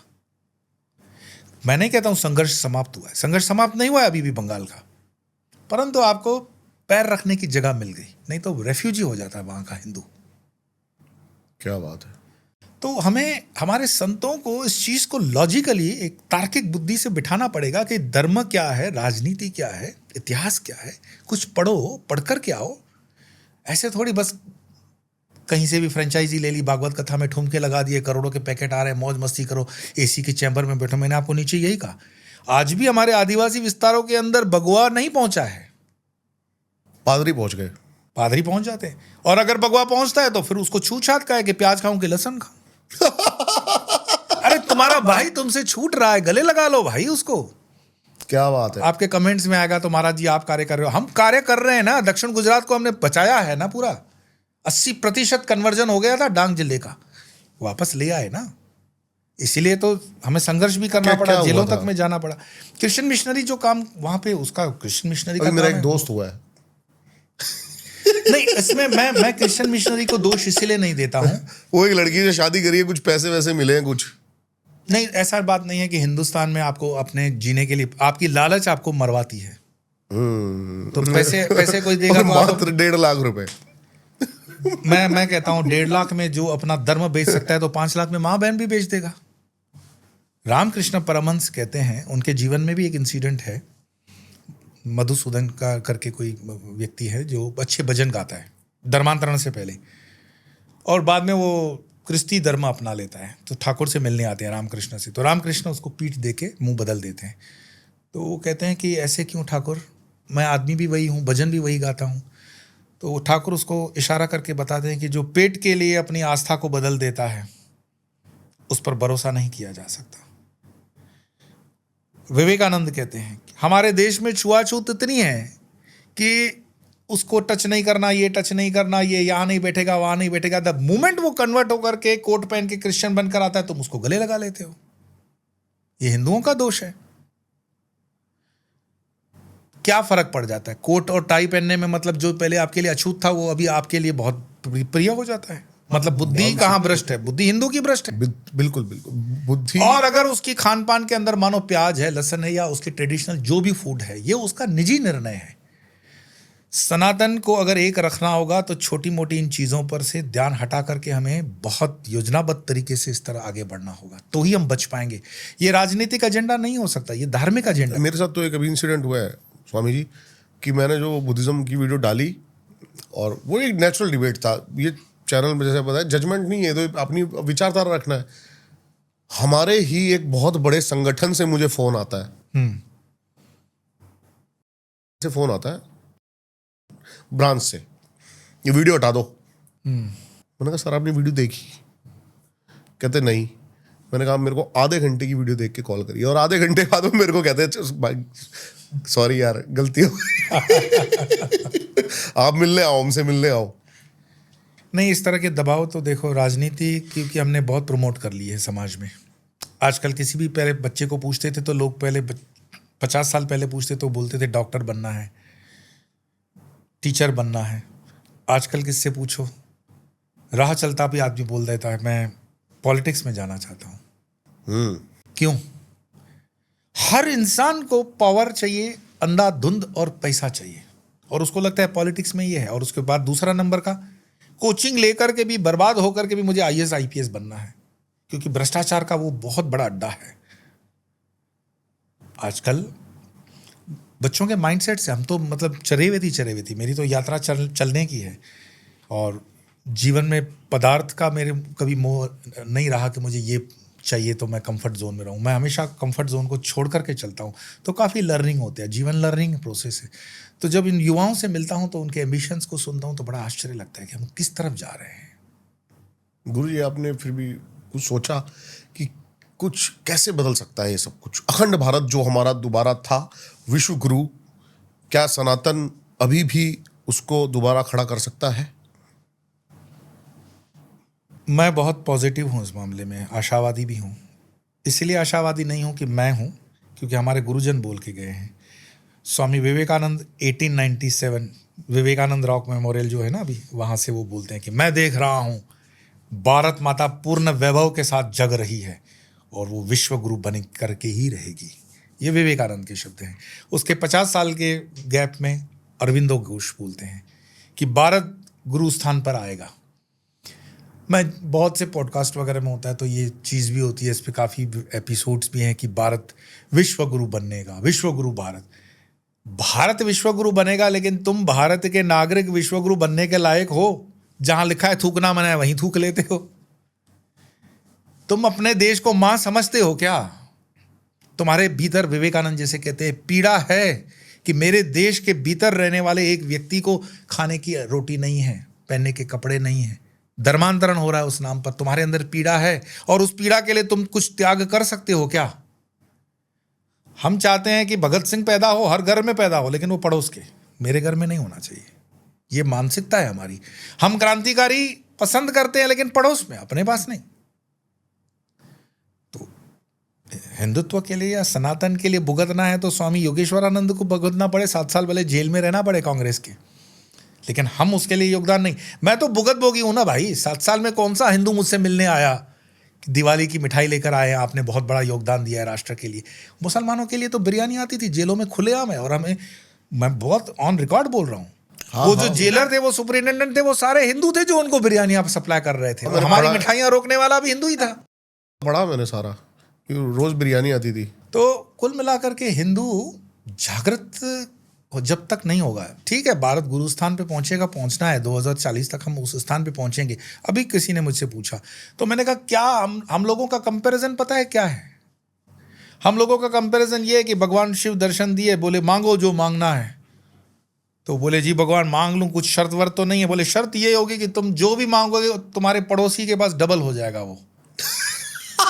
अब हमें कुछ नहीं चाहिए, हमें पीड़ा अपने से नहीं है, पड़ोसी से। तो वो कहता है कि भगवान सबसे पहले तो एक कर लो बात, मेरी एक आंख फोड़ लो, पड़ोसी की दो फूटेगी। तो हमें विश्व गुरु बनना है तो हम कंपेयर करते हैं पाकिस्तान का क्या हाल होगा। अरे जो फटीचर पहले से मरा हुआ है उसकी चर्चा कर दे क्यों? हमारा कंपैरिजन लेवल देख रहे हो? भारत कंपेयर कर रहा है खुद को पाकिस्तान और बांग्लादेश से। तुम भिखारियों से खुद को अगर कंपेयर करोगे तो किस दिन तुम धनाढ़ बनोगे? अरे तुम्हें कंपेयर करना है तो चाइना से करो, कंपेयर करना है अमेरिका से करो, कंपेयर करना है रशिया से करो, फ्रांस से करो, जर्मनी से करो, कोई लेवल तो पकड़ो। तो मैं हमेशा कहता हूँ बैठो, कम से कम अपनी बराबरी में बैठो। अभी मैं अगर बात करता हूँ ना अपने देश के सर्वोच्चम जो पद पे बैठे हैं नरेंद्र मोदी जी प्रधानमंत्री, तो लोग बहुत कमेंट्स करते हैं भाई तू इनके मैंने आपसे बोला जहाँ से वो है वहीं से ही आप है, और आपकी बोली और उनकी बोली में मेरे को काफ़ी सिमिलरिटीज लगती हैं। गुजरात के पानी में ना गिर शेर पानी में ही वो शेर का दहाड़ है। क्या आपकी क्या विचारधारा है कि देश जिस हाथों में है वो? बिल्कुल बिल्कुल, ये मेहनत से, ऐसा थोड़ी कोइंसिडेंट हुआ है, अचानक से हुआ ऐसा नहीं है। नरेंद्र मोदी जी जब चीफ मिनिस्टर थे ना, हमारी गुरु परंपरा के संत का ऑन रिकॉर्ड यूट्यूब पे रिकॉर्ड है, वो चीफ मिनिस्टर हैं तो उनको वो संबोधित कर रहे हैं honourable prime minister of India Shri Narendra Modi ji, और मोदी जी उनको करेक्ट कर रहे हैं कि आई एम चीफ मिनिस्टर। बोला आई नो इट, पर मैं बोल रहा हूँ आप प्रधानमंत्री बनने वाले। क्या बात है, ये सनातन की ताकत है भाई, और ये ऑन रिकॉर्ड है गूगल पे, आप जाके यूट्यूब पे देख लो। और एक संत नहीं, मुझे एक मीटिंग याद है हमारे वलसाड़ के अंदर हुए थे, वो चीफ मिनिस्टर थे तब आए थे वलसाड़, तो जो गेरुआ में दो चार गूज़बम्प आ गए ये बात सुन के आपकी। ना सनातन की और धर्म की शक्ति होती है भाई, वो अगर मट्टी से उठा करके संकल्प कर ले तो अपने संकल्प की अगर शुद्धि है और आपका चरित्र वैसा है तो निर्माण कर लोगी। एक विवेकानंद खड़ा कर करके मतलब विश्व में जाकर के डंके की चोट पे शिकागो में धर्म की ध्वजा लड़ा के आ गया, जब भारत गुलाम है। विवेकानंद कहते हैं ना, उन्हीं के बनाए हुए पानी के जहाज में गया और उन्हीं के भूमि में सनातन की ध्वजा लहरा करके आया हूँ, माँ शारदा को कहते हैं। तो ये ताकत है, शक्ति है, लेकिन हम कैसे मतलब निर्माल्य हो गए कि अपनी शक्ति को जान ही नहीं पा रहे हैं। हमारे पास क्या है, हमारे पास क्या नहीं है। अगर ये प्लेन उड़ते हैं उसके पुराण हजारों साल से हमारे पास, बताओ कितनी गरीबी कि सर शास्त्र हमारे पास, ज्योतिष शास्त्र हमारे पास। जब वो नंगे पुंगे घूम रहे थे यूरोप अमेरिका, तब हम बता देते थे कि ग्रहण होने वाला है। भाई मैं कहता हूं तुम्हें अगर स्ट्रक्चर देखना है, आओ एलिफेंटा एलोरा केव्स देखो, 2500 साल पुरानी हमने जो बनाई है। बहुत एक एक मंदिर देख लो, भारत के अंदर 50 मंदिर ऐसे दिखा दो जो आज की तारीख में highest of the highest technology नहीं बना सकती है। ये हमारा भूतकाल है भव्य, लेकिन हम उसको मेंटेन नहीं कर पाए। वॉट एवर में भी द रीजन, मैं एक डेस्टिनी भी मानता हूँ राष्ट्र की, और वो जो हम आपस में बट गए, 5000 रियासतें हो गई, तो अंत में अगर उस बड़ी सोच को लाओगे तो वो परमात्मा की इच्छा से हुआ होगा, but that is very much absolute विचार में चले जाओगे। मैं कर्मविहीन नहीं करना चाहता हूँ लोगों को, जनता को, उसको तो बहाना चाहिए कर्मविहीन होने का। कर्महीन हो जाओ, उसको कुछ करना ही नहीं है, सब भगवान पे छोड़ दो, ये तो भगवान की मर्जी से होता है ना। तीर तो चलाने ही पड़ेंगे। मेरे एक मुस्लिम है, वो हर काम हर चीज़ में बात करते हैं, तो देखो आप आजकल वो बोलते हैं इंशाअल्लाह, ठीक है। मैंने कहा इसका मीनिंग क्या होता है? बोला जो अल्लाह की मर्जी है वो होकर रहेगा। तो मैं बोला जो मतलब अयोध्या वाली बात थी, तो मैं बोला अल्लाह की मर्जी से निर्णय हुआ है, स्वीकार लो ना। इंशाअल्लाह जब बोलते हो तो उतनी निष्ठा रखो। तो हिंदू भी कहता है जैसे माँ की इच्छा, तो बोल रहे हो माँ की इच्छा, मानते हो क्या? नहीं, मन में पूरी कैलकुलेशन चल रही है। माँ को तुम डिक्टेट करते हो कि माँ काम करो, अगर मेरा ये हो जाएगा ना तो मैं 25 नारियल चढ़ा दूंगा, ये करूँ। वहां भी सौदेबाजी तुम कर रहे हो, तुम्हारा भगवान से भी वो संबंध व्यक्तिगत नहीं है। जब माँ की इच्छा बोल रहे हो तो फिर शानदार, बैठ जाओ, माँ करेगी, वो इंटेलिजेंट है तुमसे ज्यादा। क्या बात है। तो समर्पण नहीं है हमारे अंदर। हमारे धर्म की सबसे बड़ी कमी, हमें धर्म के प्रति समर्पण नहीं है। मेरे पास 90% जो आते हैं ना प्रश्न, कमेंट्स, नौकरी नहीं है, छोकरी नहीं है ना, शादी नहीं हो रही है, पैसे नहीं आ रहे, क्योंकि कर्म के प्रति नहीं। फिर वो बोलेगा मैंने हनुमान चालीसा 108 पढ़ ली, मतलब 108 हनुमान चालीसा के अंदर इसको लॉटरी लगनी चाहिए। तो भगवान है तुम्हारा, तुमने फ्रेंचाइजी ले रखी है, और तुम्हारा कर्म ऐसे सौदेबाजी चल रही है। पूर्व के कर्म भी इतने घटिया हैं कि 108 मतलब दुर्भाग्य तुम्हारा कि 108 हनुमान चालीसा पढ़ने के बाद भी समझ नहीं आ रही है क्या और मुझे करना पड़ेगी। तुम सद्बुद्धि मांग लो तो बहुत बढ़िया है। और मैं हमेशा अपने शिष्यों को कहता हूँ कि कुछ मांगना मत, मांगने से भीख मिलती है। आपने बिल्कुल सही कहा स्वामी जी। और इसी बात का मुझे लगता है जो सनातन का चाहे पतन है, चाहे किसी भी चीज़ का हमारा पतन है, उसका मुख्य कारण है अज्ञानता। अज्ञानता का विस्तार होता चला गया हमारे अंदर, हम भिखारी होते चले गए, कमज़ोर होते चले गए। मुझे ऐसा लगता है परमात्मा सिर्फ सम्राटों को ही मिलता है, भूखे पेट बजे ना गोपाल। ये शास्त्रोक्त है। मेरे पास आते हैं यूथ है ना, इंस्पायर होकर के आ जाते हैं, हमें तंत्र सीखना है। मैंने कहा अच्छा घर में कौन है कमाने वाला? तो बताते पिताजी। क्या है? तुम क्या करते हो? तो बोले मैं तो पढ़ता हूँ। मैंने कहा तंत्र के लिए 5-7 चीज़ें जो चढ़ानी पड़ेगी उसका खर्चा भी तुमसे नहीं उठा पाओगे हैं। तुम जो ये लंगोट पहन के आए हो ठीक से उसका पैसा भी तुम जोड़ नहीं पा रहे हो। तुम भगवान कमाने चले हो। पहले 2 वक्त की रोटी तो कमा लो ठीक से, जिंदा रहे तो भगवान मिल भी जाएगा। पहले वो माया तो पार कर लो। नहीं ये बात है, आपको थोड़ा सा धर्म इज प्रैक्टिकल। धर्म कोई आपको कमजोर नहीं बनाता है, धर्म सबसे बड़ा सबल बनाता है आपको। धर्म ताकत देता है आपको, धर्म आपको दृष्टि देता है। पर आप अपने हाथों से अगर आंख बंद कर लो तो फिर धर्म क्या करेगा? धर्म शस्त्र भी देता है, धर्मशास्त्र भी देता है। आप क्या लेना चाहते हो? आप क्या लेना चाहते हो? धर्म वो कल्प वृक्ष है जिसके नीचे बैठ करके जो मांगो सब मिलता है। बुद्ध ने ज्ञान मांगा तो बुद्ध को ज्ञान मिल गया। शंकराचार्य ने परिवर्तन मांगा, वो मिल गया। विवेकानंद ने गुलामी को हटाना चाहा, वो हो गई। धर्म तो देता ही रहता है, धर्म ने कभी ना नहीं कहा। आप धर्म के मार्ग पे चलो तो सही। जो सनातन के 4 पाए हैं, धर्म अर्थ काम मोक्ष, प्रारंभ धर्म से है। हम धर्म में है ही नहीं। मेरे दिमाग में एक और चीज आई है, और हो सकता है मेरी अज्ञानता हो, लेकिन मैं अपने लिए आपसे पूछना चाहता हूं। जैसे कि मैंने महावीर भी पढ़े, मैंने बुद्ध भी पढ़े, ये सब एक मार्ग को लेके चले, यानी कि इनकी एक पद्धति है, एक साधना पद्धति है सब। लेकिन जब मैंने कृष्ण पढ़े तो मेरे को सिर्फ वो दिखाई दिए कि वो मंजिल पर खड़े हैं, बाकी ये सब राह पे है। मैं इसका अपने शब्द न लेते हुए मेरे गुरु के शब्द लेता हूँ, रामकृष्ण परमहंस जी के। रामकृष्ण परमहंस कहते हैं, वैज्ञानिक रीत से जो साबित है किताबों में, कि सब धर्मों की प्रैक्टिस करने के बाद उन्होंने निष्कर्ष दिया। तो वो किताब में है, पढ़ सकते हो आप। और रामकृष्ण कहते हैं कि कलयुग के अंदर यही साधनाएं काम लगेगी, जतो मत ततो पद। तो रामकृष्ण परमहंस कहते हैं कि 7 माले की बिल्डिंग है सपोज, आपकी अपनी काबिलियत से आपने जो अर्जित किया है, तो फर्स्ट फ्लोर पे आप खड़े हो तो आपको फर्स्ट फ्लोर जितना स्काई व्यू मिलता है। कोई 2nd फ्लोर पे है तो उसको 2nd फ्लोर तक का दिखाई देगा। ऐसे 7th फ्लोर तक आप आए हो, आपको 7th फ्लोर दिखाई देगा। लेकिन जो टेरेस पर है उसको सबसे ज्यादा दिखाई देगा। रामकृष्ण बायस्ड नहीं है, वो कहते हैं सनातन टेरेस पर है, तुम्हारा विजन इतना बड़ा होगा। बाकी जो भी धर्म है उनकी साधना उन्होंने की है, वो प्रमाणिक है, साइंटिफिकली है, प्रूव्ड है। लेकिन वो कहते हैं कि इस साधना की कुछ लिमिटेशंस है, सनातन में लिमिटेशंस नहीं है। बिल्कुल सही कह रहे हैं। मैंने यही पढ़ा कि एक पद्धति में सिर्फ ध्यान मार्ग की बातें करी गई हैं, लेकिन ध्यान से क्या, उसके आगे क्या? लेकिन भगवान बुद्ध भी जो है वो सनातन के 10वें अवतार के अंदर माने जाते हैं, और वो सनातन के पथ पे थे। बुद्ध खुद तो सनातनी थे ना। बुद्ध के जाने के बाद बुद्धिज्म बनेगा। बुद्ध तो जब गए शरीर छोड़ा, तो जब शरीर छोड़ा तो सनातन के स्वरूप में ही छोड़ा है ना। उन्होंने कुछ सनातन की चीजों का देश काल परिस्थिति से उसमें मतलब करेक्शन किया। लेकिन बुद्ध नकार देते हैं परमात्मा को। नहीं, देखिए ऐसा है, जब मैं एक विचार को लेकर के अपनी थीसिस लिखता हूं, मैं बुक लिखता हूं, मैं कहता हूं कि बुद्ध के जो निज 24 कैरेट विचार हैं वो आपने किसी ग्रंथ में पढ़े हैं क्या? तिब्बत में बैठ करके मोनेस्ट्री में बुद्ध के जो स्वयं के विचार हैं लिपिबद्ध कहीं पर, वो पढ़े हैं क्या? बुद्ध तो भाई सम्यक दृष्टि के ज्ञाता है। उन्होंने एक वर्ड पे हमेशा इंसिस्ट किया, सम्यक, बैलेंस, है ना। बिल्कुल। न विरोध किया न समर्थन किया। अति प्रश्न का वो उत्तर ही नहीं देते थे। परमात्मा है वो खामोश हो जाते थे। क्या बात है। हाँ, इट्स ऑन रिकॉर्ड। कोई पूछता था क्या परमात्मा है, वो खामोश हो जाते थे।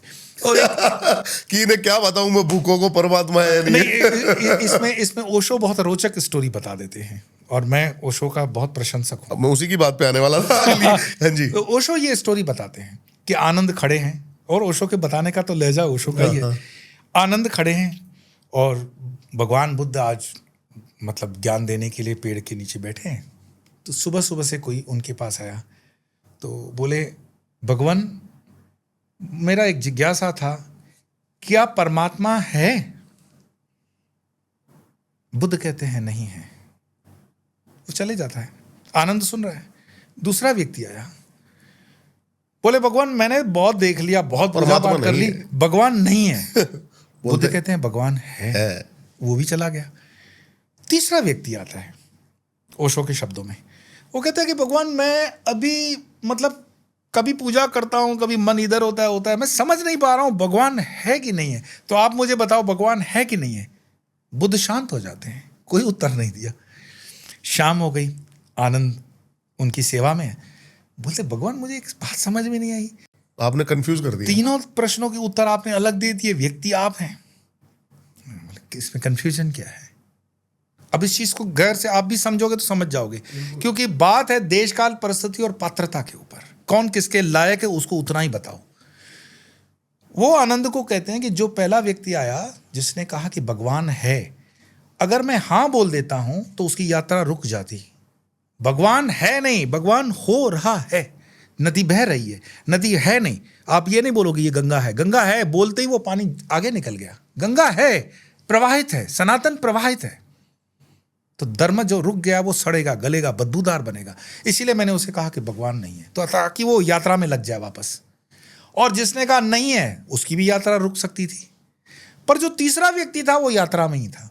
अब उसको मैं क्या करेक्शन करूं, वो यात्रा में है तो मैं खामोश रह गया।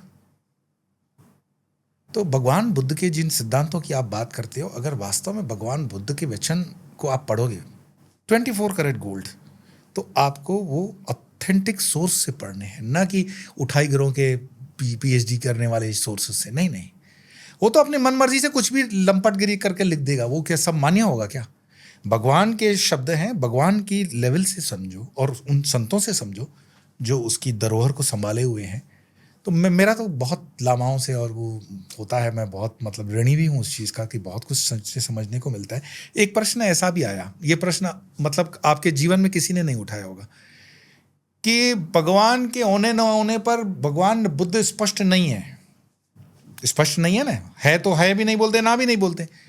और आप कहते हो कि भगवान बुद्ध 10वें आपके विष्णु अवतार भी हैं। ऐसा कैसा आपका अवतार जो स्वयं में अवतार है और नकार भी देता है और साकार भी, मतलब समर्थन भी नहीं करता है?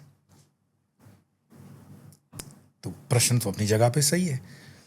मैंने उनको उत्तर दिया कि एक भगवान ही है जो ये कार्य कर सकता है, साधारण व्यक्ति नहीं कर सकता है। जैसे आप ये तय नहीं कर सकते हो कि मोदी जी पजामा कुर्ता पहनेंगे कि धोती पहनेंगे। वो बंगाल में शपथ विधि है तो धोती पहन के आ सकते हैं, ये उनकी मर्जी है, वो मालिक हैं। ऐसे मेरे ईश्वर की मर्जी है, वो चाहे तो अपने होने के अस्तित्व को नकार दे। आप जैसे मुझे पूछो कि आप स्वामी यो हो, मेरी मर्जी, मैं बोलूं नहीं हूं, मैं नकार सकता हूं, दूसरा नहीं नकार सकता। नहीं ये यो नहीं है, मैं आधार कार्ड दिखा दूंगा, नहीं मैं यो हूं। तो मैं हां भी बोल सकता हूं क्योंकि मैं यो हूं, मैं ना भी बोल सकता। सामने वाले की योग्यता पर निर्भर करता है। देश काल परिस्थिति पात्र और उसकी गहराई समझो, किस परिप्रेक्ष्य का प्रश्न है। हर प्रश्न जनरलाइज नहीं किया जा सकता है पात्रता के ऊपर। और हमारी औकात भी नहीं है कि हम परमात्मा। बिल्कुल, मैंने जो आपको बताया ना, बुफे डिनर के अंदर इतनी डिशेस हैं, सारे खाने के लिए आपको कौन कह रहा है? जब आपकी कैपेसिटी डाइजेस्ट करने की है नहीं तो क्यों मुंह मार रहे है कि नहीं? बिल्कुल सही कहा आपने। परमात्मा को जिस रूप में पूजोगे वो उसी रूप में आ जाएगा, और वो परमात्मा है। वो जैसे विधर्मी कहते हैं ना, आपका भगवान गाय में भी है, बंदर में भी है। तो तुम मानते हो, मतलब तुम्हारे धर्म के अंदर जो बंदर और गाय पैदा होती है वो परमात्मा का प्रोडक्ट है ही नहीं। तुम परमात्मा को बहुत शुद्र मानते हो। अगर परमात्मा विराट है तो पत्ता भी परमात्मा बन सकता है, पत्थर भी परमात्मा बन सकता है, ये उसकी मौज है। और तुम परमात्मा को डिक्टेट करोगे, बूंद सागर को डिक्टेट करेगी कि तुम्हें खारा होना है कि मीठा होना है। तो हमें मतलब थोड़ी बहुत, ये शब्द बहुत गरीब है वैसे, कि अपनी औकात समझ के बात करनी चाहिए। उस विराट की बात कर रहे हैं, उस विराट की बात। और अनुभव कुछ है नहीं। आपके अनुभव से क्या है परमात्मा? क्योंकि अभी मैंने बताया, मैं कह रहे बुल्ले शाह कि 4 चफेरे कानू चकरा मारदा, जीतिया हुईया बाजियां कानू हारदा, देख ले सोना हर हर देवी च वसदा।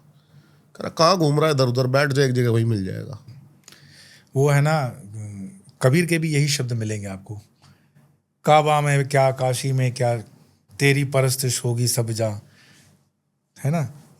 तुझसे हमने दिल को लगाया, जो कुछ है सो तू ही है। परमात्मा जो है वो तू ही है। वो कबीर साहब कहते हैं कि जो कुछ है वो तू ही है, सब तुझ में समाया। लेकिन ये मेरे दृष्टि का दोष है कि मैंने तुम्हें बांट बांट कर। जो आपके अंदर से मुझे देख पा रहा है, क्या वही है परमात्मा? जो बोल पा रहा है वही है परमात्मा? जो सुन पा रहा है? क्योंकि कोई ऐसी चीज है बॉडी में से जो निकलते ही वो बॉडी सड़ने लग जाती है, जिसको हम कहते हैं नमो नारायण, नारायण बोलते हैं, नीर आरायण। मैं बहुत साइंटिफिक अप्रोच की बात कर रहा हूँ, समझ जाओगे आप, ये सेक्स की बात नहीं है। नीर का मतलब होता है जल, और आरायण मतलब जहाँ पे वो विश्राम करता है। मुझे पृथ्वी का एक ऐसा जीव बता दो जो जल के बिना जिसकी सृजन हुआ है। भाई वीर्य और शुक्राणु तो लगेंगे ना, कुत्ते में भी लगेंगे, सुअर में भी लगेंगे, मनुष्य में भी लगेंगे। सत्य है। वो कौन से स्वरूप में है? नीर के स्वरूप में है। नीर नारायण इति नारायण। वो नारायण नहीं है कि आप देखो लक्ष्मी जी पैर दबा रही हैं बैठे हुए हैं क्षीर सागर में। वो विराट नारायण की कल्पना करो। वो प्रत्येक जीव में जो बसता है वो उसी स्वरूप में चलता है। वो धड़कता वो है, सुनता वो है, खाता वो है, पीता वो है। लेकिन फिर हमने अपने अपनी तरह से अपनी उस बुद्धि से उसको कस्टमाइज कर लिया, शुद्र बुद्धि किया। तो वो जो मैं आपको बता देता, मांडुक्य उपनिषद के 20 श्लोक जब पढ़ते हैं तो उस विराट की जब यात्रा होती है तो बड़ा आनंद। अभी मैं उपनिषद पढ़ रहा हूँ, आप मांडुक्य पढ़िए, अद्भुत। अभी मैं गंगा उपनिषद पढ़ रहा हूँ। आप मुझे कुछ ऐसा बताइए ना। आप मांडुक्य के ऊपर आपको कुछ नहीं है। मांडुक्य मतलब गजब है, एक हाई लेवल इंटेलेक्चुअल मांडुक्य उपनिषद। और अपने से पढ़ोगे तो एकेडमिकली पढ़ लोगे, लेकिन गुरुमुख से समझना सुनने में हमको बरसों लग जाते हैं। 20 श्लोक, बहुत विवेचन होता है उस पर, बहुत। तो आप क्या मेरे को रिकमेंड करेंगे, बुक या फिर? मांडुक्य गीता पेज से ऊपर में मिल जाती है, मांडुक्य उपनिषद ले लो। एटलीस्ट न पढ़ने से प्रारंभ तो कर लो, फिर जो ज्ञानी है थोड़ा बहुत उसकी कृपा होगी, वो परमात्मा को प्रार्थना करो, खुल जाता है सब, एक एक करके खुलता है परत। बी विथ योर सेल्फ, एक टाइम फिक्स करो पढ़ने की जो पद्धति है। मैंने सोने से पहले गुरुजी में आधा घंटा रोज का है। अभी मैं जैसे बताया, मैं ध्यान सूत्र पढ़ रहा हूँ और वो टेक्निक्स भी अपना रहा हूँ, जो वो कुंभक, रेचक, कुंभक, इट्स ऑल एक्चुअली जो भी कुछ है ना जगत में, जो भी देखते हो सारी साकार को करते हुए निराकार में आ ही जाओगे। फिर निराकार में भी आते आते श्वास भी आ जाओगे। फिर वो श्वास में पूरा रिदम होगा। वही रिदम जिसको हम राइम कहते हैं, वही रीम मंत्र है, वही बज रहा है पूरे प्रकृति में, उसी के बाहर कुछ नहीं है। वही रिदम जो नासा कहती है कि सूर्य के जंकार से हमें सुनाई देती है, वही रिदम है। रिदम, रीम मंत्र जो है ना, वो रीम का ही अपभ्रंश रिदम है। रिदम रीम है। रीम मंत्र होता है ना, राम, हम बोलते हैं राम, पर राम का बीज जो है वो अलग है। मैं पॉडकास्ट पे नहीं बोल सकता हूँ, पर वो बीज है। और वही बीज जो है वो जंकारित है। लोग कहते हैं हमें बीज मंत्र की दीक्षा दो। अरे बीज मंत्र की दीक्षा के लिए तुम्हारी कैपेसिटी तो बढ़ाओ, थोड़ी सिंसियरिटी रखो, थोड़ी डिसिप्लिन में अंदर चलना पड़ेगा ना।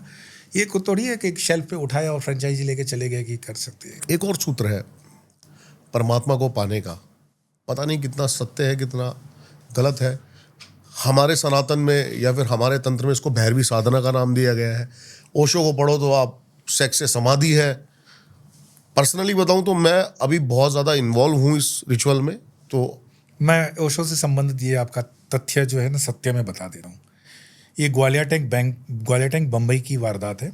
उन दोनों, मैं तो स्टूडेंट था और ओशो उन दोनों एक बुद्धिजीवी वर्ग के मतलब माने जाने वाले व्यक्तित्व हैं। तो ओशो ने जो पुस्तक आप पढ़ते हो ना, संभोग से समाधि, ये टाइटल ओशो का नहीं था, ये सत्य बात है। ओशो ने उसका टाइटल सजेस्ट किया था काम से राम तक, काम से राम की यात्रा। हाँ। खुशवंत सिंह जी जो थे ना, वो थोड़े खुराफाती दिमाग के थे, बहुत जाने माने पत्रकार रहे, अभी तो शरीर में नहीं है। हाँ जी। और इनका सेंस ऑफ ह्यूमर और प्रेजेंस ऑफ माइंड बहुत शातिर था। वुमेन एंड वाइन को वो अंत के दिनों तक रहे, 99 तक जिए, है ना। तो उन्होंने कहा कि देखो अगर ये रखोगे ना राम और काम, ये बुक नहीं चलेगी। तो बोले आप सजेस्ट कर लो। और बोला इसका सजेशन मैं दूंगा संभोग से समाधि। बुक के अंदर ऐसा कुछ नहीं है। बुक अपने आप में बहुत पवित्र है, प्रेम की बातें हैं। जो ज्ञानी है, जो ध्यानी है, जो संत हैं, वो सब ने ये बुक पढ़ी हुई है। लेकिन जैसे ही पब्लिक फोरम पे बैठते राम राम राम राम हम दोगलेबाज भी हैं, हम तो बाखंडी भी हैं। सत्य को भी स्वीकार नहीं कर सकते हैं कि वो पवित्र पुस्तक है। तो बात तो वो कर रहे हैं काम शास्त्र की। तो काम शास्त्र में मतलब जो भी थोड़ा बहुत मतलब उसमें आया, मुझे बताओ हमें हमारे होने पर शर्मसार होने की क्या जरूरत है? कोई आपसे पूछे आप कैसे आपकी उत्पत्ति हुई, तो आप क्या बोलोगे कि माँ ने जाके आंचल फैला दिया मंदिर के सामने और मैं गिर पड़ा उसमें, ऐसे पैदा हुए हो? तो जो विधि है, तंत्र है, ठीक है, एक मर्यादा में बात करेंगे, लेकिन स्वीकार करोगे कि नहीं करोगे? बिल्कुल सत्य है। तो वो जो स्वीकार है, अभी तो हमारे मैं एक बुक पढ़ रहा था, children of midnight, Salman Rushdie की पुरानी पुस्तक है वैसे। We all are basically children of midnight. Coincidence? हमारी जो सनातन धर्म के अंदर होता था कि आपको हर एक चीज को विधिवत मुहूर्त दे करके प्लान करना होता था। गर्भ का भी संस्कार होता है, 16 संस्कारों में गर्भ संस्कार होता है, गर्भधारण संस्कार होता है। आजकल आप देख रहे हो ऑटिस्टिक बच्चे पैदा हो रहे हैं ज्यादा। ऑटिज्म, हाँ बिल्कुल। हाँ। क्यों हो रहे हैं? क्योंकि हमारे अंदर एथिक्स नहीं रहे। हमने हमारी वृत्ति भोग की हो गई। हमें भोगना है। तो भोग नहीं है, वो योग है। हमारे ऋषि मुनि, जब आप महाभारत पढ़ते हो तो व्यास जी के मन में जब आता है, पूरी कहानी चलती है उसमें, नाव में बैठे हुए हैं तो नक्षत्रों का समीकरण बनता है, तो वो कहते हैं कि इस समय जो बच्चा पैदा होगा वो बिल्कुल, वो कहते हैं कि मुझे संतति करनी पड़ेगी। वो कहती है मैं तो मछुआरन हूँ भाई, और फिर मैं कंवारी भी हूँ, शील भंग हो जाएगा।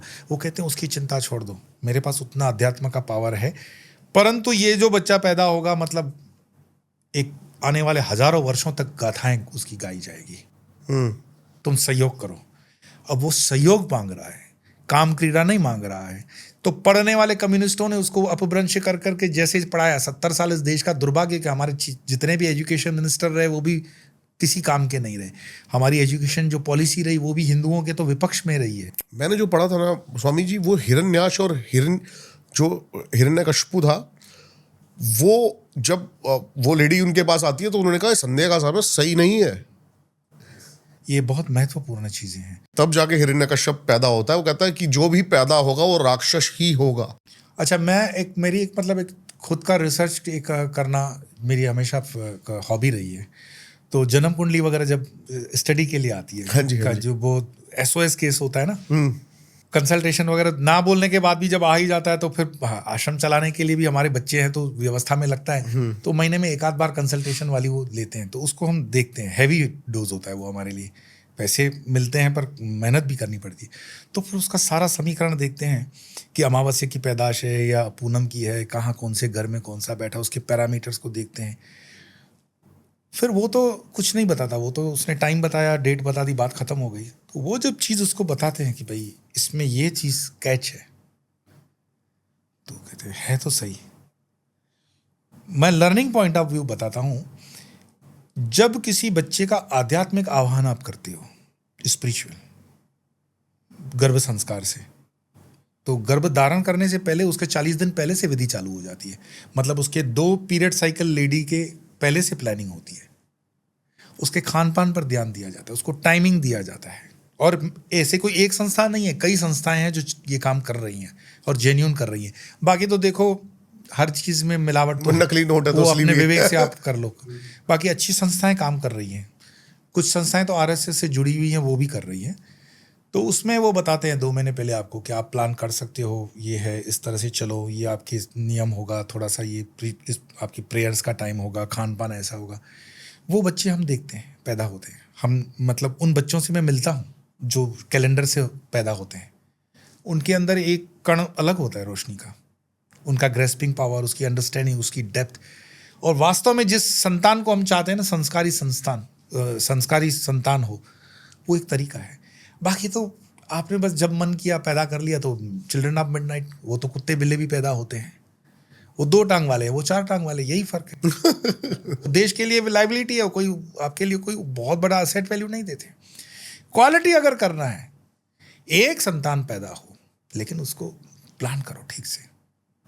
सनातन ने आपको बहुत, सनातन में जितना साइंटिफिक टेम्परामेंट के साथ ये सब चीजें, आपको गर्व होगा पढ़ करके। यहाँ तक कि मैं अभी भोजन पे मैंने नीचे बताया आपको, तो सनातन में जो टेक्निक, अभी हम पैकेट फूड्स, मतलब मरे हुए फूड्स खाकर ही हम कमजोर और मर रहे, हमारा मन जो है वो और गुलामी की तरफ बढ़ता जा रहा है। मैंने ये थोड़ा सा रिसर्च किया कि सात्विक फूड कितना मैटर करता है। उसमें जो प्राणिक फूड है, प्राणिक फूड मैं बता रहा हूँ, जैसे स्प्राउट्स, आप क्या बोलते हो उसको? स्प्राउट्स, हाँ, मूंग भिगो दोगे रात में, भिगो दोगे, उसका वो पानी अंकुरित निकल जाएंगे, फणगे निकलते हैं ना। हाँ। ये प्राणिक फूड है पूरा, इसमें पूरा प्रोटीन है। और जो जिम वाले प्रोटीन लेते हैं या डब्बे वाले, तो उसमें तो भगवान जाने कितने कीड़े मकोड़े डाल के चाइना वाले ने भेजे हुए हैं, खाओ। तो लहसुन सीधी नहीं खानी है, घुमा करके उसकी टेबलेट खाओगे। प्रोटीन सीधा नहीं खाना है, घुमा करके डोले शोले बनाने में खाओगे। तो जो प्राणिक फूड है वो प्राणिक फूड आपके प्राण को एनहेंस करता है। हमारी जो व्रत के अंदर व्यवस्था है भोजन की, वो ये ऑयली फूड वगैरह नहीं है। तो साधना के समय अगर प्राणिक फूड खाते हो, आप उसको गूगल करोगे तो आपको मिल जाएगा प्राणिक फूड क्या है। उसमें कई फल आएंगे, कई अनाज आएंगे, स्पेशली जो एक मोटे अनाज होते हैं ना वो प्राणिक फूड होते हैं। तो उस अनाज में हमें दिखता है कि ये दाल का दाना सपोज करो मरा हुआ है, नहीं, उसमें चैतन्यता है, उसमें जल डालते ही प्राण स्फुरित हो। इसकी एक और डार्क साइड है स्वामी जी, आपको पता है, जो हमारे अभी मेरे पास क्योंकि बहुत सारे तांत्रिक आते हैं, तो कई चीज़ें मैं सुनता भी हूँ। कई तांत्रिक इस प्रोसेस का गलत फ़ायदा भी उठाते हैं, लोगों को भैरवी साधना करवा कर हमारी लड़कियों को बरगलाया जाता है। कोई लड़कियों को बरगलाता नहीं है, लड़कियां बरगलाने के लिए तैयार बैठी हैं। मुझे बताओ, भैरवी साधना का आपने कहीं एडवर्टाइजमेंट इंस्टाग्राम फेसबुक वगैरह पे देखा, तो उसके लिए पहले तैयारी करके पढ़ो तो सही वो साधना क्या है ना। मैं अभी एक कोई देख रहा था, रील ही मुझे किसी ने दिखाया, तो वो बोल रही है हाँ वो तो गुरु के साथ करना ही पड़ता है। हाँ, खुले से बोल दिया भाई। तो हमें प्रश्न अपने से पूछना चाहिए, क्या हमारे घर की माँ बहनें जो भी हैं वो इस तरह की क्रिया में लिप्त हों तो हमें स्वीकार है? क्या ये धर्म के मार्ग पर चलने वाली बात है, या धर्म इसको ऑथेंटिक कौन करेगा? ऑथेंटिक जब स्क्रिप्चर पढ़ोगे तब तो। अभी तो रील्स के माध्यम से कर रहे हो, ऑथेंटिसिटी तो आपकी कहीं स्क्रिप्चर में है ही नहीं भाई। जैसे गीता प्रेस गोरखपुर के ग्रंथ है, चौखंबा से जो ग्रंथ प्रकाशित होते हैं, कोई ऑथेंटिसिटी वाले पब्लिशर्स हैं उनके पढ़ो ना। तुम रस्ते छाप पब्लिशर से कुछ भी पढ़ लेते हो और अपनी डिसीजंस ले लेते हो। भैरवी साधना नहीं है ऐसी बात नहीं है, भैरवी साधना है, बिल्कुल है। लेकिन उसके लिए ये देखना पड़ेगा कि आप भैरवी हो। हाँ, उसके बहुत जो नियम हैं उस पर आप कहाँ खड़े उतरते हो, है ना।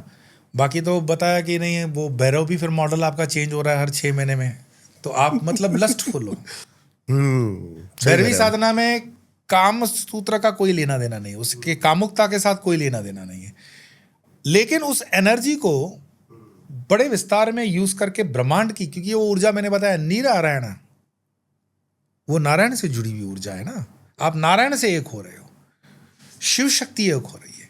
तो उसके जो पैरामीटर्स हैं, उसकी जो डेप्थ है, उसकी जो गहराई है, उसको आपको पहले ठीक से पढ़ के स्टडी कर लो क्या है, फिर उस पर अपने आप को समझो, मेरा टेम्परामेंट सेट होता है क्या, मैं इसके लिए हूँ क्या, और अगर मैं हूँ तो ये मैं पाकर करूँगा क्या करना है आपको इन चीज़ों में। भाई आप कॉलेज के अंदर एडमिशन लेने जाओगे, अभी 10वीं 12वीं पास हो, तो आपको पूछा जाता है कॉमर्स जाओगे, आर्ट जाओगे या साइंस जाओगे, तो आप कहते हो चलो आजकल वाइट कॉलर साइंस है तो साइंस में जाओगे। फिर वो पूछेगा आप मैथ्स में जाओगे, बायो में जाओगे, तो आप बोलोगे ये लगता है कि मेरा पेपर लीक ना हो तो मैं नीट में जाऊँ, मैं बायो में जाऊँगा। फिर बायो में जाओगे तो और 5 ब्रांच बताएगा। तो इस दुनियावी एजुकेशन में इतनी ब्रांचेस को आप स्टडी करके जाते हो, तो अध्यात्म में जाओगे तो होमवर्क करके जाना चाहिए कि नहीं जाना चाहिए? और कौन आपको ज़बरदस्ती से इन्विटेशन दे रहा है कि आप आ जाओ? ये बात सच है कि दुरुपयोग हो रहा है इन चीज़ों का, लेकिन मैं कहता हूं कि जब तक आप अपने आप का दुरुपयोग करने नहीं देते हो तब तक आपका दुरुपयोग नहीं होता है। आप इतने बोले बनते क्यों? कि कई बार मेरे पास आता है 50,000 लूट लिए, 1 लाख लूट लिया, मुझे ये किया वो किया, तो निमंत्रण तो नहीं दे रहा था वो आपको शॉर्टकट जाना था। आपको लग रहा था मैं लाइन में लग जाऊं, भगवान मुझे पहले मिल जाए, और भगवान लाइन में मिलते नहीं है। भगवान तो लाइन में अगर मिलते तो फिर सारे जितने भी इंडस्ट्रियलिस्ट हैं उनको नंबर 1 पे मिलने चाहिए। भगवान भावना से आते हैं, साधना से आते हैं, भगवान आपके तपस्या से आते हैं। अभी मैं बहुत देर से आपका ये देखे जा रहा हूँ, ये आपका नहीं, ये अपने आप को स्मरण दिलाने के लिए कि हमारे अंदर गलत अहंकार नहीं आना चाहिए कि मैं बोल रहा हूँ। मैं ऑलमोस्ट अपने भी प्रोग्राम में बोलता हूँ, तो मैं हमेशा कहता हूँ गुरुजनों की कृपा से जो माँ ने बुलवाया वही बोला। अगर जिस दिन मेरे अंदर अहंकार आ जाए, ये फॉल्सहुड कि मैं बोल रहा हूँ, तो उसको याद करने के लिए, ये नाम जप करने के लिए भी है। हाँ, बस ये स्वयं के स्मरण के लिए है। प्रभु का स्मरण क्या है, उसी से जुड़ गए तो वही नाम ही एक हो जाएंगे ना। प्रारंभ नाम से करोगे, फिर नाम से नाम। चक्रास के बारे में क्या सोचते हो? नहीं होते ऐसी बात नहीं है, लेकिन सबके लिए होते हैं ऐसी भी बात नहीं है। आजकल तो ट्रेंड लगा हुआ है ना, हम दीक्षा भी देते हैं तो दूसरे महीने में मैसेज आ जाता है कि मेरा लगता है कि 4था चक्र खुल गया। मैंने कहा तुम्हें गिनने भी आ गए भाई वाह।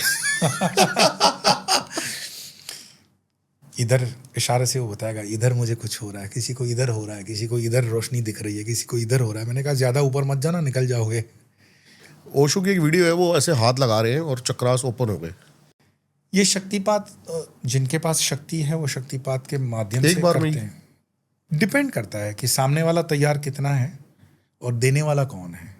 ये गिव एंड टेक है ना, ये विद्या है, विद्या में ना नहीं है, पर हर एक के ऊपर काम करेगी। मोस्टली ये साइकोलॉजी, वीक साइकोलॉजी के लोग होते हैं ना, वो पहले इससे प्रभावित हो जाते हैं। उनको ऐसे फू करके फूल मारो तो भी गिर जाते हैं, मेरी चक्र खुल गए ऐसा कुछ। ऑनेस्टली आई मस्ट, मतलब बहुत ईमानदारी से बताता हूँ, और ये एक्सपेरिमेंट मैं आपको पब्लिक में करके दिखा सकता हूँ।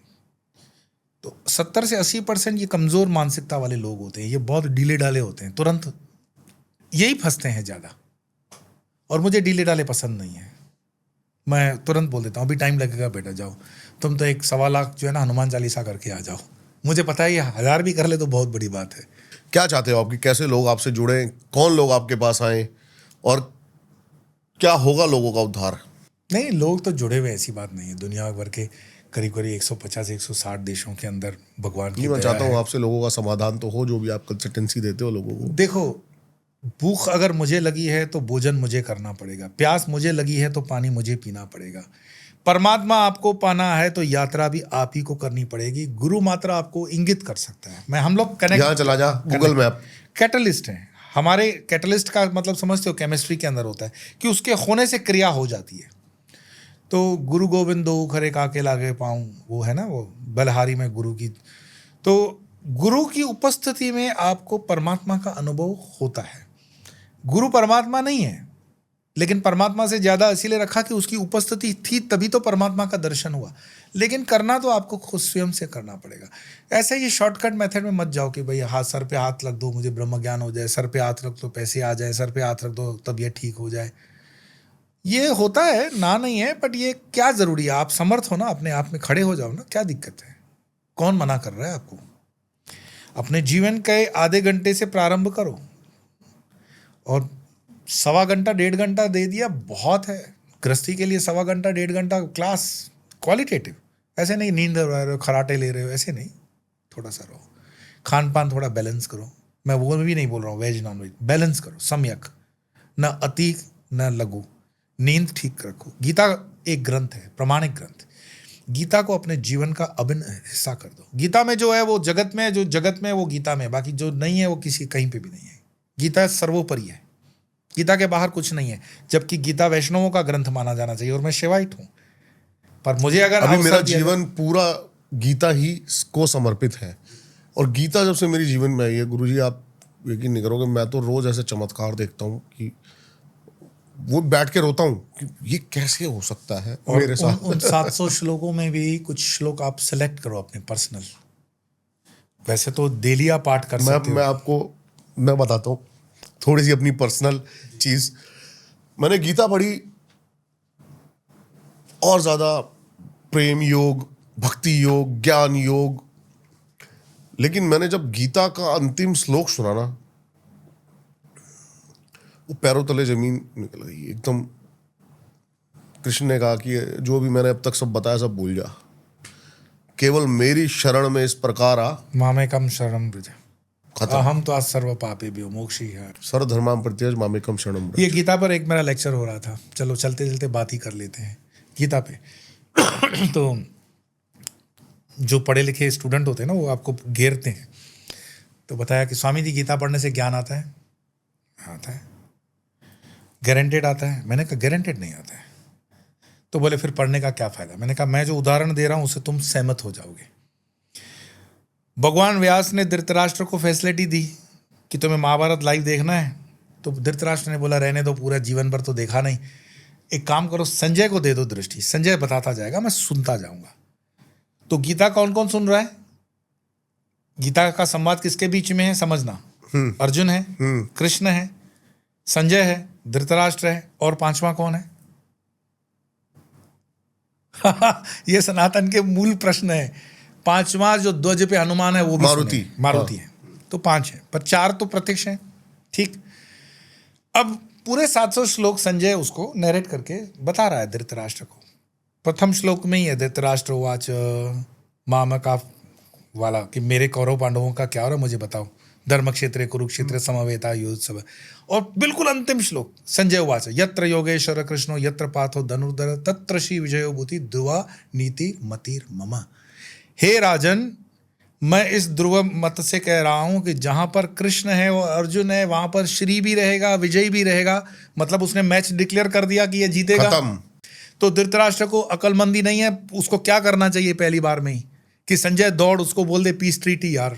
जब हारना ही सुनिश्चित है तो सरेंडर हो जाते हैं। जहां पर मन और चेतना है वहां पर जीतेगा। लेकिन इसमें दो चीजें हैं। तो क्या धृतराष्ट्र ज्ञानी था? एटलीस्ट हमसे तो ज्ञानी ही था भाई। जो 100 पुत्रों का है और जो पांडवों का चाचा है वो ऑर्डिनरी तो नहीं होगा, थोड़ा सम्मान दो। तो फिर क्या भाई, विचार तो उसके मन में भी आया होगा, थोड़ी कल्पना कर लो। संजय को बोला होगा कि संजय ये 700 श्लोक पूरे हो गए? बोले हाँ। तो तुमने जो आखिरी वाला बोला यत्र योगेश्वर, बोले बिल्कुल कंफर्म है। तो बोले फिर कंफर्म है तो फिर बातचीत कर लो, let us do table talks. तो बात अगर उसको उस दृष्टि से देखो तो कृष्ण ने कहा होगा कि नहीं ताश्री, यहाँ गड़बड़ हो जाएगी गेम। क्योंकि कर्म का सिद्धांत कहता है कि मैं अधर्म का नाश करके धर्म की स्थापना करने आया हूँ, और आप यहाँ पर सफेद झंडी ऊपर चढ़ा दोगे तो लड़ाई नहीं होती है। तो आप तो अपने कैरेक्टर में ही रहो, कैरेक्टर से बाहर मत आओ। क्या बात है। आप यही दिखाओ कि मोह में भी आदमी को मोह होना है तो 100% मोह में रहो। मरेंगे आपके 100 के 100 मरवाऊंगा, मैं ही मारूंगा और स्वर्ग भी दूंगा, लेकिन आप स्क्रिप्ट के बाहर मत जाओ। वरना गीता का ज्ञान सुनते हुए धृतराष्ट्र को ज्ञान ना, ये असंभव है। परमात्मा की इच्छा ही सही सब। परमात्मा ये कहानी भी है, मैं अपनी मन की नहीं बताता हूँ, ऑन रिकॉर्ड है, आप देख लो। युधिष्ठिर जब शरीर छोड़ करके ऊपर जाते हैं और दुर्योधन भी गए हुए हैं, तो दुर्योधन स्वर्ग में है। और एक दिन के लिए कहा जाता है, संत महात्मा कहता है कि युधिष्ठिर को नरक लोक मिला। युधिष्ठिर कहता है प्रभु मैं तो धर्मराज हूं, कोई गलती मेरी नहीं। बोले क्यों? हाथी के टाइम पे क्या बोला, नरोवा कुंजरोवा। तो बोले वो तो दुर्योधन ने कितना झूठ बोला हुआ है। बोले उसके कैरेक्टर में है इतना झूठ बोलना, ये न्याय कर रहा है अपने कैरेक्टर के साथ। क्या बात है। तेरा कैरेक्टर धर्मराज का था, तू इतना भी नहीं कर सकता है भाई, तुमने गलती की, नहीं करना है। So one should know his limits, one should know his periphery. एक प्रधानमंत्री है, वो प्रधानमंत्री के पद से नीचे उतर करके गाली गलौज नहीं कर सकता है। चीफ मिनिस्टर लेवल का आदमी कर सकता है, प्रधानमंत्री नहीं कर सकता। आपको लेवल मेंटेन करनी पड़ती है। तो अगर आप अपने कैरेक्टर में हो, आप अपने पेरिफेरी में हो, आप अपने कर्म पर निष्ठ हो, तो अगर आप उस कर्म के अधीन में मानो कि कोई अधर्म का कार्य भी कर रहा है, पर चूंकि आप स्वधर्म निधनम श्रेय परत धर्मो भयावह, अपने धर्म में मर जाना ही श्रेयस्कर है। हम लोग क्या करते हैं, थोड़ी सी फैसिलिटी देखते हैं। अभी चल रहा था, आईटी में था, कल देखा पॉडकास्ट में आ गया, भाई क्या बात है। तो कृष्ण फिर कहते हैं कि स्वधर्मम निधनम श्रेय रहे दो, तू परधर्म में भया है, अब तो लगा रहे रगड़ा होगा तेरा। तो उसको समय लगता है। अभी आप उनको जानते हो, ललन टॉप वाले को, सौरभ द्विवेदी। भाई तुम मुझे फंसाओ मत किसी विवाद में मत। नहीं विवाद नहीं, वो बहुत ट्रोल हो रहे हैं अभी। उन्होंने अपने पॉडकास्ट सबसे रिजाइन दे दिया और वो अभी एक मूवी में आए, कल ही मूवी रिलीज हुई कर्तव्य। वो इतना ट्रोल हो रहे हैं इतनी गंदी एक्टिंग के लिए। नहीं हुआ क्या, मुझे सामने से जब फोन आया, सौरभ मतलब मुझे पसंद है, एक तो बहुत शक्ल प्यारी है, बहुत आवाज अच्छे इंसान है। तो उन्होंने एक पॉडकास्ट की थी एक मौलवी के साथ और जावेद अख्तर के साथ, इज गॉड मतलब ईश्वर के अस्तित्व के ऊपर। तो मैंने उस पर अपना एपिसोड बना लिया। मैंने बोला सौरभ यार इतनी पेड ये आइटम करने की जरूरत क्या थी? बात दो मुस्लिमों के बीच चल रही है और तुम एग्जिस्टेंस ऑफ ईश्वर बता रहे हो, वो सनातन है। तुम अल्लाह के ऊपर खेल लेते तो मुझे मज़ा आ जाता कि तुम्हारे अंदर हिम्मत है, अल्लाह के ऊपर तुम बोलते नहीं हो। तो वो 15 मिनट का एपिसोड हमारा बहुत वायरल हुआ, अच्छा भी चला। और उस एपिसोड के 2-4 दिन के अंदर उसको त्यागपत्र दे दिया। मेरा उसमें कहीं कोई हाथ नहीं, वास्तव में मेरा कोई इंटेंशन भी नहीं। लेकिन मेरे पास फ़ोन यह आया, आप उसकी नौकरी खा गए। मैंने कहा भाई सौरभ द्विवेदी जी बहुत बड़े व्यक्ति हैं, उनकी नौकरी मैं क्या खाऊंगा। बोले आपने जो मतलब मैनेजमेंट को हड़काया ना, वो इंडिया टुडे वालों को बहुत बुरा लगा और उनको छोड़ना पड़ा। मैंने कहा नहीं, ऐसे पॉडकास्ट तो गलत ही थी, सीधी। जावेद अख्तर की बातों से कितना आप रिलेट कर पाते हैं? लेकिन जावेद अख्तर तार्किक हैं, वो एथियस्ट हैं। अगर वो एथियस्ट हैं तो वो बोलते हैं और वो अपने शब्दों पे कायम है, फिर वो फंटरगिरी नहीं करते हैं। अगर कोई कहता है कि मैं भगवान को नहीं मानता हूं, तो उनकी जो बातों को आप सुनोगे तो वो दोनों तरफ से, ऐसा नहीं कि हिंदुओं को नीचे करके मुस्लिम को ऊपर करते, वो तार्किक दृष्टि से रहे। और मुझे उस डिबेट में ऐसा लगा कि जैसे जानबूझ करके जावेद अख्तर को दबाया गया था। जावेद अख्तर के पास तर्क बहुत अच्छे हैं, बहुत अच्छे तार्किक व्यक्ति हैं, और सुलझे हुए देश के जो 5-10 मुसलमान लोग हैं, तो उसमें जावेद अख्तर का मैं नाम बोल सकता हूँ। बहुत सुलझे हुए, बिल्कुल सही कह रहे हैं। वो बाय डिफॉल्ट, अब उनका नाम जावेद अख्तर है, वो मुस्लिम में आता है, तो हम कहते हैं वो मुस्लिम है, बट वो मुस्लिम नहीं है। वो मुस्लिम मानते भी नहीं है खुद को। हम जबरदस्ती से उनको माला पहना रहे हैं तो मुस्लिम हो। वो तो कहते हैं मैं एथियस्ट हूँ भाई। मैं मानता ही नहीं हूँ। मैं अपने अस्तित्व को मानता हूं। जब मैं बोलता हूं ना अस्ति मतलब मैं तुम्हारे अस्तित्व में विश्वास नहीं रखता हूं, पर स्वयं अस्तित्व है ना। मैं हूं तो जगत है, मैं नहीं तो जगत नहीं। तो मैं अपने अस्तित्व को तो मान रहा हूं ना, पर सनातन उसमें फिर आपको पेच डाल देगा कि तुम्हारे अस्तित्व के पीछे भी कोई अस्तित्व है, ऐसा मानते हो, तब आप आस्तिक हो जाते हो। वो सनातन में वो बस यही सही कह रहे हो आप। मैं इसी तर्क से थोड़ा सा, जब मैं नास्तिकों से बातें करता हूं तो फिर मेरी बातों के जवाब उनके पास नहीं होते कि ये कैसे हो। शब्द में ही है। अस्ति मीन्स है, तो जो नहीं है वो है कैसे? तो नहीं क्या है, नहीं है? नहीं, जो नहीं है मतलब कहीं पर है तभी तो नहीं है। तभी तो नहीं है। जैसे मैं कह सकता हूं कि यहाँ अंधेरा नहीं है, हाँ, तो यहाँ अंधेरा नहीं है, रोशनी है, लेकिन कहीं तो है अंधेरा। कहीं अंधेरा है, तभी तो मुझे पता है ना कि है। तो ना अस्ति मीन्स नास्तिक, मतलब कहीं पे अस्ति है, आस्तिक है। स्वामी जी, बहुत मजा आया आपसे बात करके, और मजा आ गया बस। मैं इसको आनंद हाट बोलता हूँ कि आनंद की लहरें हैं, इसमें नाव खेवते चलो और आनंद करो। बहुत लोड मत लो। दुनिया में बहुत हर प्रकार के अलग अलग प्राणी होते हैं, सबको अभिव्यक्ति की आज़ादी है, और वो अभिव्यक्ति की आज़ादी का फायदा इस देश में भरपूर ले रहा है पॉडकास्ट के माध्यम से। मेरे भी किसी शब्द से अगर कोई आहत है तो मेरा वो इंटेंशन नहीं है, पर मैं मानता हूँ जो मैं जानता हूँ और मानता हूँ वो मैं कहता हूँ। मैं उठाई गिरी किसी भी बात की उधार नहीं चलाता हूँ। और मैं मस्ती, अगर इस वस्त्र में अगर मैं निजानंद में न रहूँ तो कब रहूँगा? अभय अभी नहीं होगा तो कब होऊंगा? तो मेरा मार्ग ही वही है, आनंद का और अभयता का। और हमारे गुरुजनों ने वो गारंटेड हमको दिया है, and I am thankful to my गुरुजन व्हाट आई एम टुडे। और धन्यवाद आपका आने के लिए। बहुत बहुत धन्यवाद आपका आने के लिए।